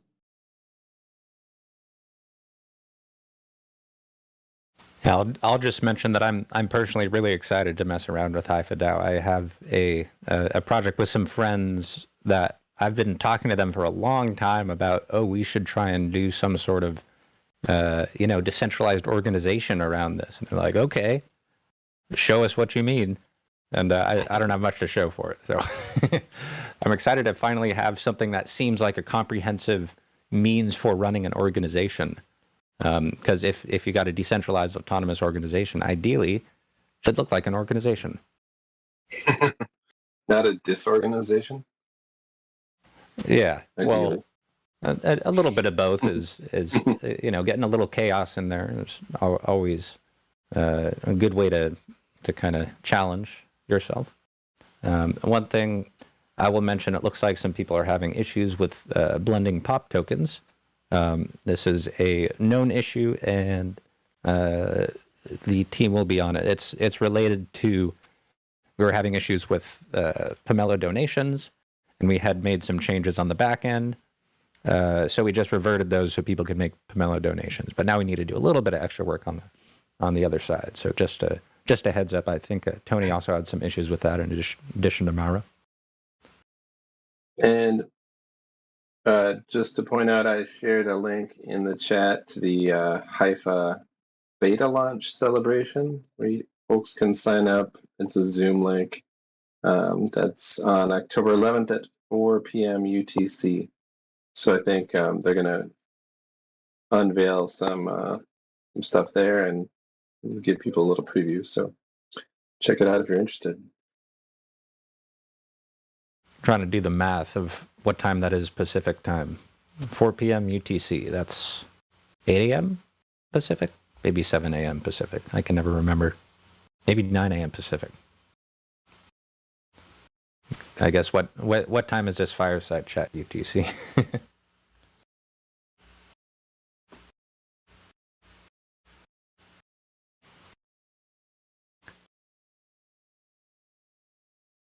Oh well, I'll look that up on my end. 4 p.m. UTC. That's good to know. And that is on October 11th. So shout out to HyphaDAO. They've been working on this for a while now. There's both sort of before there was active involvement from the ENF. They'd been working on their solutions for a while, but then the ENF sort of sponsored this development, and now we're seeing the fruits of that. So I'm very excited to try it out myself. And yeah, 4 UTC is, well, I'm going to start with me. It's 11 Central or noon Eastern.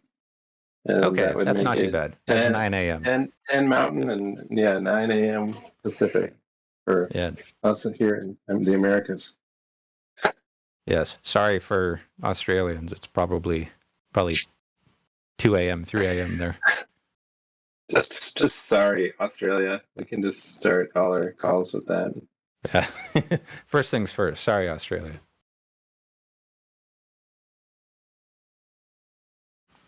All right. Anything else on our anything else on the DAO Twitter space? Anybody want to share anything about Haifa or Upscale, formerly Eden, or Dream DAO or DAObox? Anyone have any experiences? I'll get some music going. Feel free to chime in.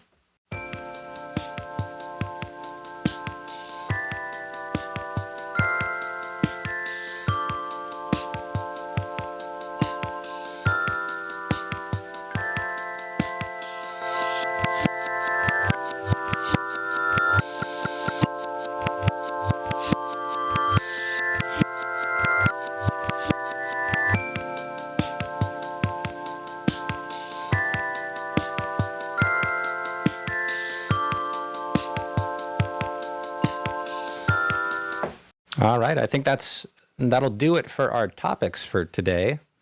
We've still got 15 minutes left until we hit the 2-hour mark. I don't know if you guys are trying to push us past that, but I'd like to open it up for some off-topic banter. And if you have a Pomelo grant that you'd like to share, feel free to do that right now. I'll just throw a couple of news items I noticed today out there. One of them is the U.S. government shutdown. So if you'd like to talk about something very cheery and enjoyable, you can have at that. Also, I noticed the writer's strike is over, which I'm hoping means that the TV show Winning Time about the LA Lakers will be back on the air. But yeah, we'll see on that one.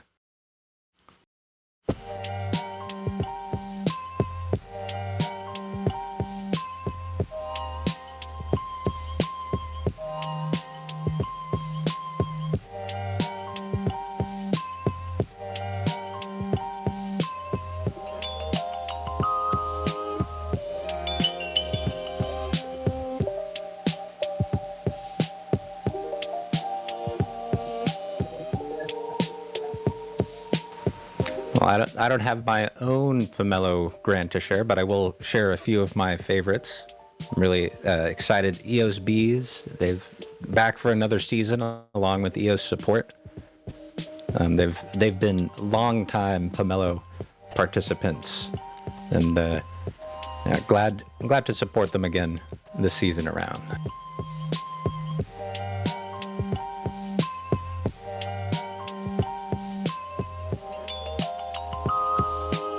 We've also got Facings back with a collection, sort of the next stage of their collection manager. So shout out for that.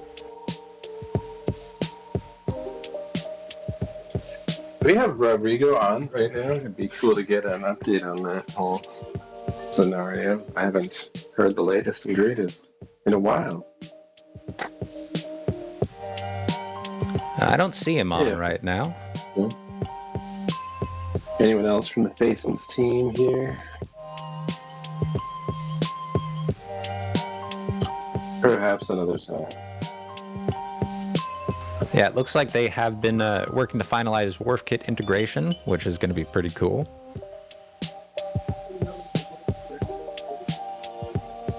Is anyone planning to use the collection manager or currently using it? I mean, I think that .gems is actually using collection manager for some functionality.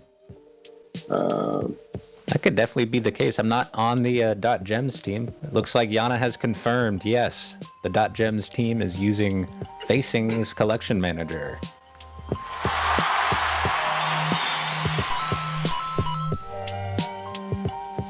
Oh, there we go. A little bit of extra soundboard effects there. This is the time. If you got an itchy soundboard trigger finger, I give you full permission to exercise it. Nathan, in your copious spare time, do you think you could whip up a tutorial on how to create an NFT art gallery using the collection manager? That'd be pretty sweet. Looks like .gems could even do one. What was that? I thought the whole purpose of it was that you don't need to be a developer to use it. I don't know. Was that the case? I do actually have open source code that I wrote to create to turn artwork into a 10K project, which might be useful for that. I don't know. Let me give that a think. What is a 10K project in this context? Like a PFP, like you have multiple different pieces and you can turn them into 10,000 items just based on the permutations. I see. So it's sort of like the Transformers do. They all form the giant. It's the way that all of these NFT PFP projects work. So you have, let's say, if it was just a face, you would have eyebrows, you would have mouth, you would have nose, you would have eye color, You'd have hats, ears, different accessories, whatever. And then you, based on rarities, you would spec that out, and then you would generate 10,000 images based on the permutations of those rarities. I see. So it's not a collect them all. It's this is how the character is generated. Correct. So it would be how to create a 10K NFT PFP project using facings. Potentially, I'm not saying I'm going to do this, but that I think would be the direction that I would take for this, because it would have to be somewhat from a developer's perspective. Yeah. So is that potentially going to be on the? I remember looking at it last week. The big list of sort of developer outreach videos. Maybe Right. maybe So after, there's after the video to-do list. roadmap. There's a couple others there that I want to get to. So a lot of those are based off of research from YouTube of other themes that are doing well. So keyword research.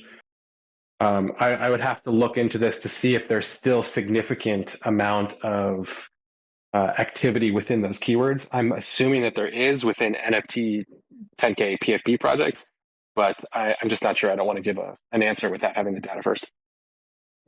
Yeah, it's not NFT summer anymore. Yeah, but I think maybe from a developer's perspective, it's still a validly interesting technological feat. So we'll see. I don't know. I don't know enough about the keyword analysis yet. I'm excited to see the next. So like this sort of. I guess it was 2022 was the sort of the NFT year.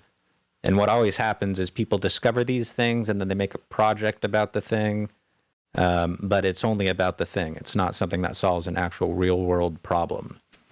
But like I've been thinking for a while, oh yeah, no, like tickets to music concerts. That's an NFT would be great for that, because you can make sure that your ticket is legitimate because you own the actual ticket, and you can prove it with your blockchain wallet.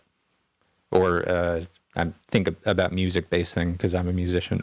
You could also have like a sort of like bands have their fan clubs. You could start a fan club and people could prove they're in the fan club because they have the NFT, and then you could use that for maybe cheaper tickets to shows or maybe early access to music, things like that. But for the most part, all the people who were, well, I won't say all, but a lot of NFT projects were just making photos, and that's the NFT, and that's basically the only utility there. So I'm excited to see what, for example, Facing's collection manager can do in helping people actually create real solutions to real world problems using NFTs.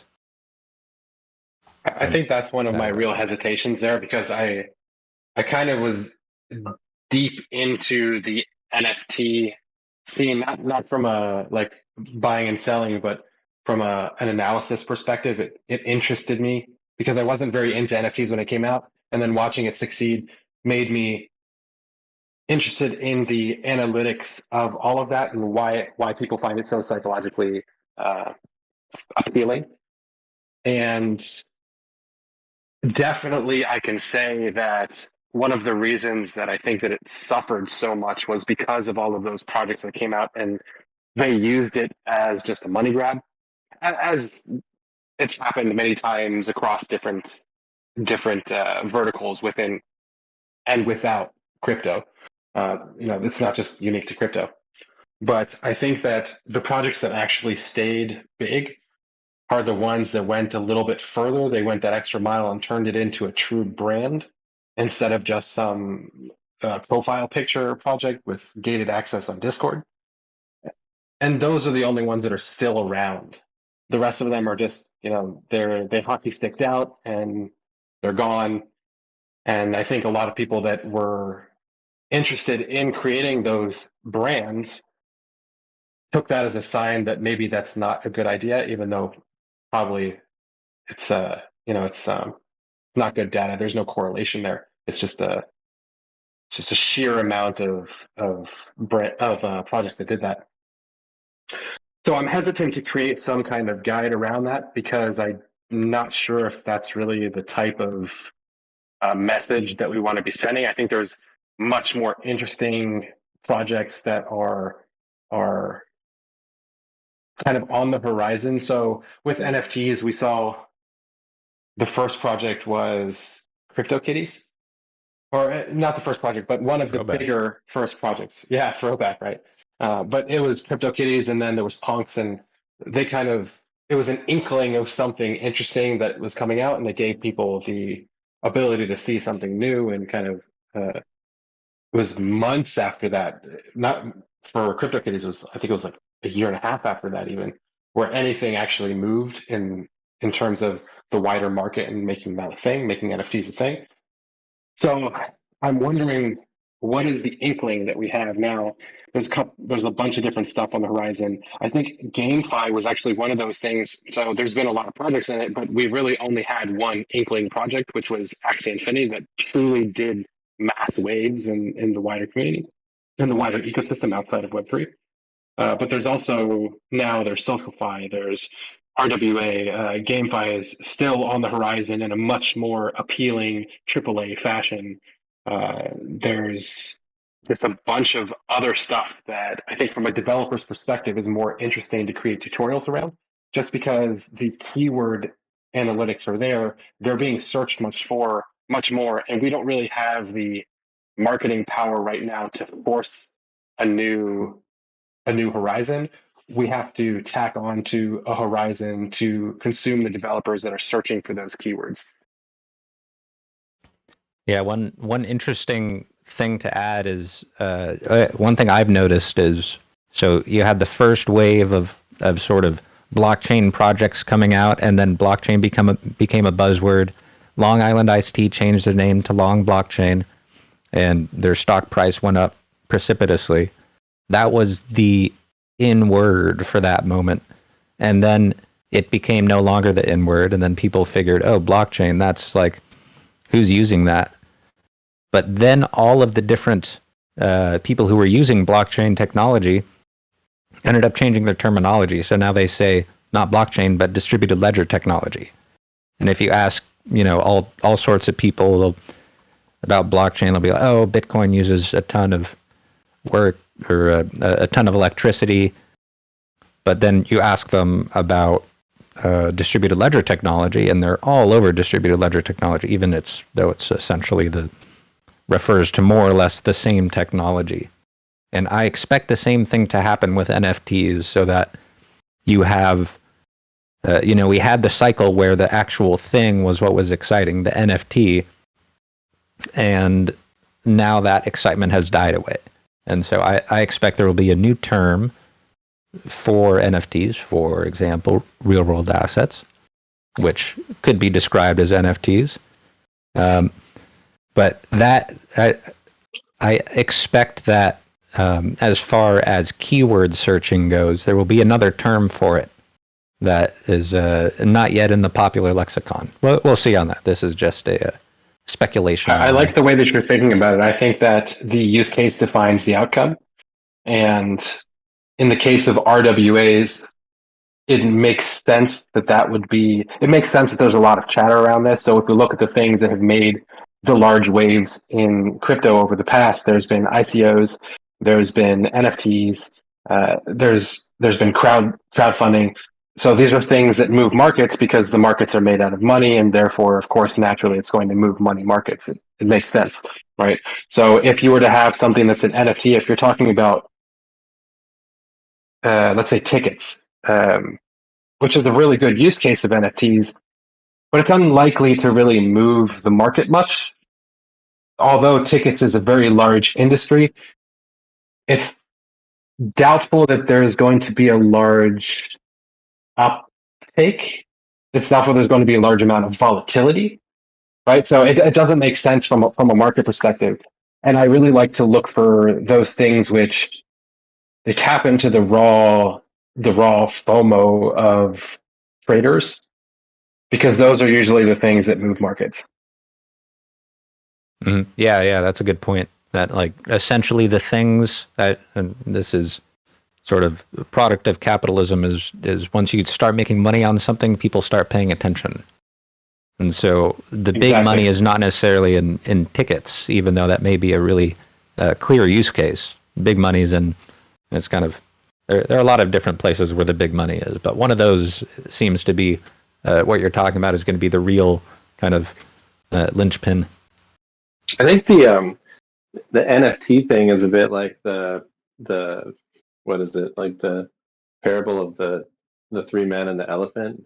Like one of them, one of my favorites, is touching the side of the elephant. It's like a wall.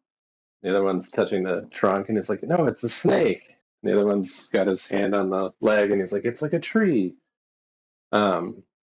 It seems like, and I'm totally on board with what you're saying, Andrew, too. I feel like, I almost feel like there needs to be a different name for NFTs. I don't know how we could go on with just the kind of the limited notion of what people think when they think the word NFT. Almost like a phone. I was actually just telling the story to Nathan the other day. It's like, well, first, like NFTs are so much more than just like digital, assets or like a piece of art, like what we normally think of them as. Like, I was in conversations with Basing's team and with others that I realized, they're like little computers. You can do so much with NFTs, and they can have mutable properties. And there really hasn't been to my knowledge, like a platform capable of handling, NFTs that can do a lot of things essentially with low cost. And EOS can do that, relatively speaking. And it's kind of like the phone. My niece looked at my mom's phone, which was like a flip phone, and she's like, "Well, can you play games on it?" And my mom's like, "No." Well, can you take pictures with it? No. Can you do this with it? Can you do that with it? Can you do the other thing with it? No, no, no. Well, what is it? What is it good for? It's like, I make phone calls with it. Like never even occurs to them. But that's the evolution of the platform of the phone to support so much more than what people originally thought of the phone as before. You just picked it up and you called somebody. Now it's like a little computer in your pocket. I kind of see like whatever imagination can capture the power of NFTs is a bit like the phone.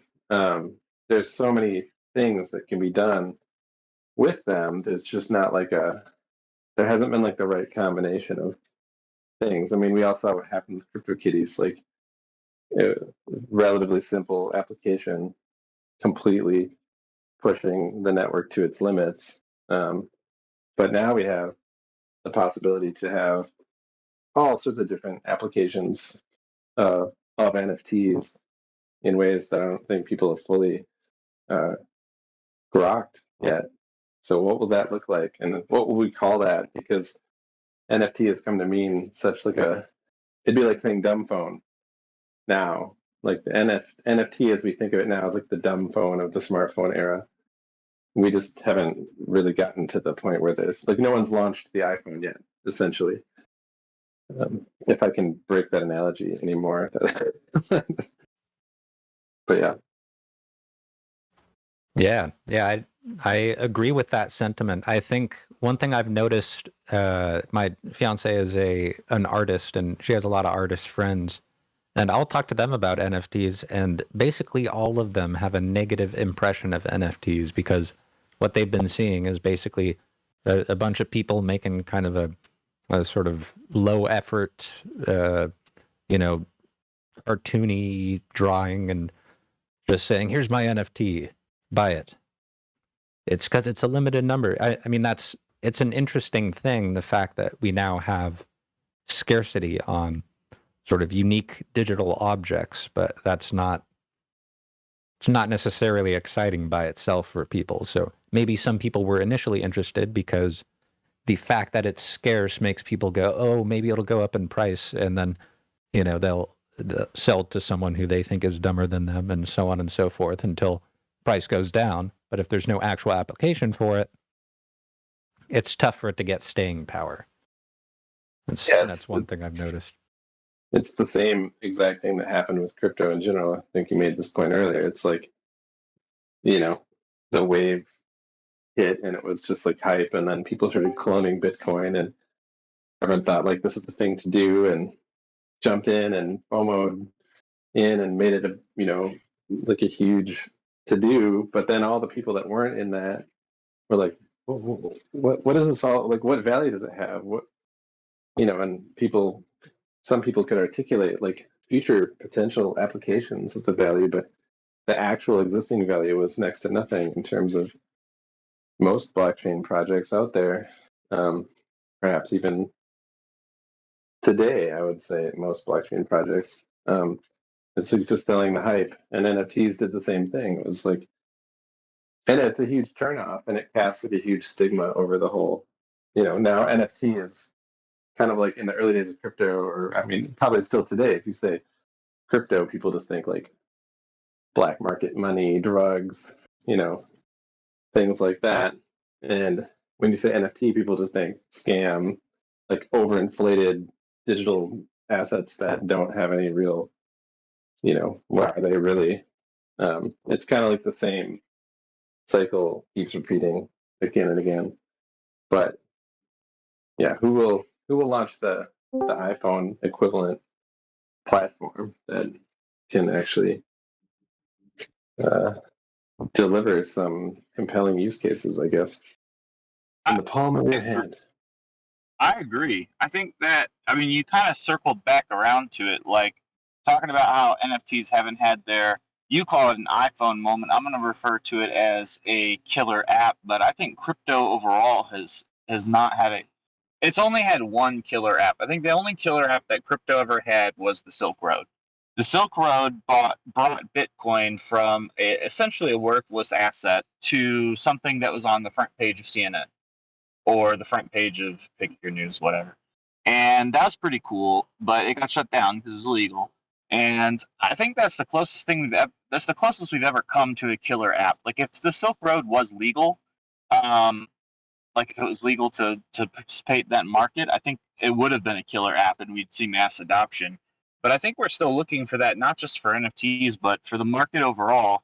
A killer app that gets someone like my mom to use crypto. Not as an investment vehicle. Maybe she doesn't even know she's using crypto, but she's using crypto. So I don't know what that will look like, and it may involve NFTs. It may not. To me, I think the NFT distinction is just a little bit silly. Like I think NFTs have really cool use cases, like deeds and titles and stuff, but concert tickets. But they're really just a special type of token. They're all just tokens. So I think we're waiting for a killer app that gets people using tokens, whether they're fungible or not. Yeah, and there's different levels of fungibility. So most people think of Bitcoin as a fungible token, but you can kind of trace each Bitcoin back to like the block that it was mined. So there is distinction between Bitcoins. So in a way, they're not entirely fungible. And this has real world impact because, for example, if your Bitcoins were used to purchase something on the Silk Road way back in the day, then there may be some sort of like legal sanction against them, which is irrelevant unless you can tell which coin is which, in which case they're non-fungible. I've heard that argument before. There was an interesting thing that happened, just semi-related. There was an interesting thing that I saw on Twitter from one of the security guys of, I think it was Uniswap. I can't remember the exact company, but he was one of the, I think it was a CISO or somebody on the security team. And apparently he had helped go through some hack, and he ended up finding a private key that was embedded within some bundled code on the front end on some website that was attached to the hack. Like the hacker put it into their phishing site or something. And he loaded it into his MetaMask and then tried to get some of the funds off to recover the funds and send them back to the people who had lost those funds, people who got phished. and he was on his way back from a conference. This happened just a couple days ago. He was on his way back from a conference, and he got stopped at the border in the States, and the IRS, FBI, and a bunch of other agencies pulled him aside and took his phone, and they started questioning him. They gave him a subpoena to come and testify for wire fraud and blah blah. And he had no idea why all of this was happening. And apparently, what had happened was his lawyer went back and forth with them and discovered that they had tracked that key to his IP because he had logged in to somewhere. I think it was OpenSea with his MetaMask, and they to try to like take back NFTs or something from that account. And he basically thought he was the hacker, and his IP was tainted at that point. It wasn't even his tokens or anything. It was more just the fact that he logged into OpenSea, and then he became tainted because he had proof that he owned that account. He signed a message on OpenSea verifying that he had access to the private key. And they ended up sorting all of that stuff out, and the subpoena was dropped, and he didn't have to go and testify or anything like that. But I think the wider concern here is that it's more than just the tokens that can be tainted. You could just sign in with your MetaMask on some website that is within some certain jurisdiction and then get absolutely shafted for the fact that you, in his case, just trying to help out. Well, that's what he says, Use a VPN. Right. Yeah, that's it. Well, I mean, use a VPN, yeah, but it depends what VPN you're using. If you're on I don't want to say any names, but there's some VPNs that they're not actually VPNs. Could you say some names? I want to make sure I'm not using a non-VPN VPN. I don't want to say some names. Is NordVPN a real VPN? No, this is not an endorsement or whatever the opposite of an endorsement is. But it wasn't about NordVPN, though I have heard some shady stuff about NordVPN before. But I use them. I don't use it for privacy purposes, though. I use it to look like I'm somewhere else when I use like Disney Plus or something like that. Yeah, The Office on Netflix. I use NordVPN too, so I'll give that another thumbs up. But my threat actor is primarily my ISP, because I live in the United States, where in 2016 the FCC made it illegal for your ISP to sell all of your browser history, anything that you do online. So I encrypted it all so that my ISP can't sell all that. So that's my primary threat actor. If I was doing something really shady, I usually do Tor or like double VPN with another provider that I won't name, and that's bought anonymously and all that. But for general daily browsing, getting around region blocks, and also for even testing ENF websites, it's been really useful for making sure that our websites load correctly around the world. I really like NordVPN, and I mean I trust them with that's really simple stuff. And easy to use. Yeah.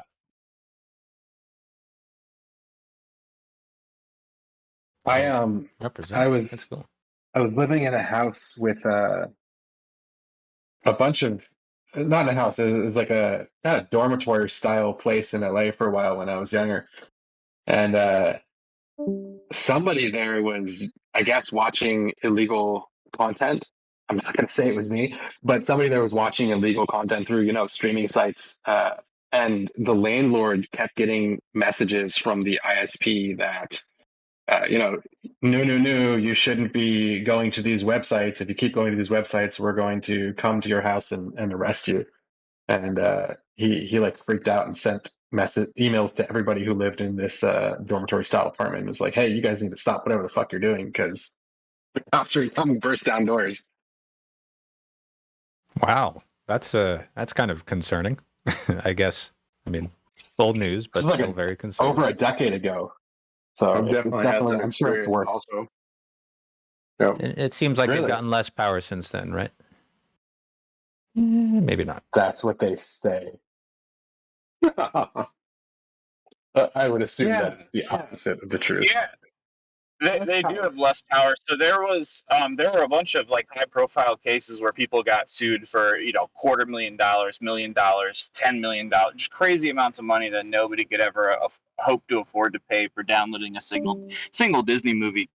And the U.S. government passed something called the 3 strikes law. So now they have to follow this thing where the first time they send you a notification, The second time, I think they can turn your internet off for like a day, and then the third time they can cancel your account, or I don't know how it works, but it's like a process of escalation that's fairly benign. I mean, really, nobody should be torrenting without some sort of a VPN or a proxy, or using these streaming services, but they've definitely been neutered in the United States, at least. Well, that's good to hear. I haven't seen any messages from our ISPs, so maybe I'm not doing anything illegal enough, or they just don't care. So, some of them legit don't care. Like Comcast, they'll send you stuff because they own the media companies that you're, I'm gonna say stealing in quotes because I don't believe it's stealing, but you're stealing from. And then, but some of them don't care. Like I had Verizon Fios for a while, and this was a long time ago, before I had VPNs, and they never sent long enough any ago that notice. it's past the the statute of limitations. statute of Yeah, limitations, they never sent us notices. Verizon did not care because they don't own them, or at that time they didn't own any of the media companies. That's kind of how it works. Like if your ISP owns media companies, they care, and if they don't, then they don't care. I mean, we have the same thing out here in Europe, and we definitely had the same thing in Israel. It's like they absolutely do not care because it does not matter to them, even in the leastest. Yeah, I've always felt like when you pay for it, you pay for the experience of being able to access it easily without a bunch of ads that try and trick you into clicking on them, etc. Not that it's anything that not that I ever consume content without paying for it. Mm-hmm. But if I were to, that would be my thought process behind it. That would be my self-justification, if you will. I think just the worst is that the type of ads that you usually get on those websites, they're not exactly family friendly. So if you do want to put on a Disney movie, man, you better bring the kids in after you put the movie on, or subject them to potentially very not safe for work stuff. Oh man, that's a good point. This is something I don't think about yet, but I will maybe at some point. I'm sure all those with children have personal experience dealing with that. Or at the very least, see it as a significant drawback.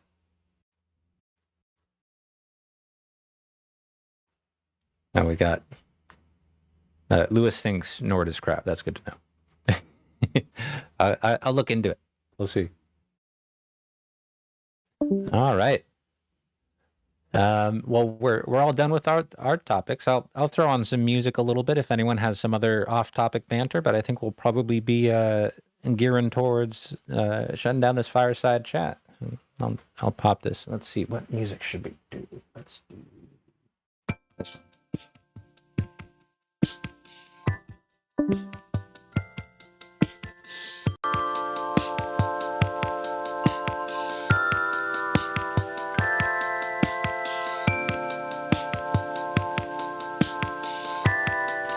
Thanks, Nathan, for joining us. Appreciate your insights, always very valuable.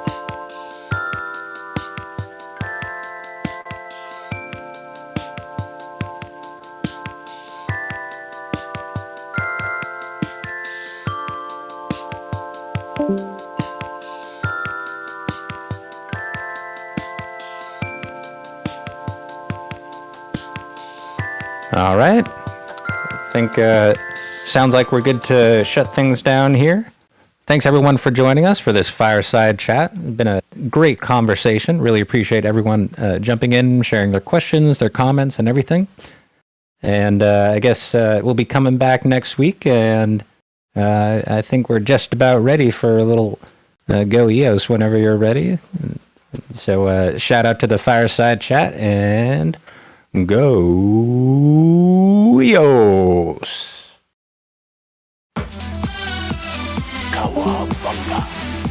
EOS. I like that one. Cowabunga EOS.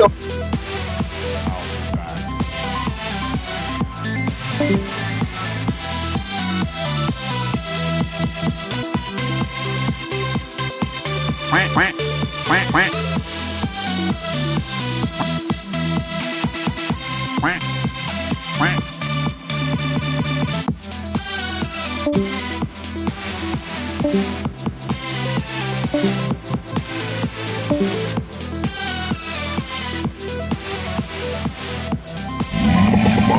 kill.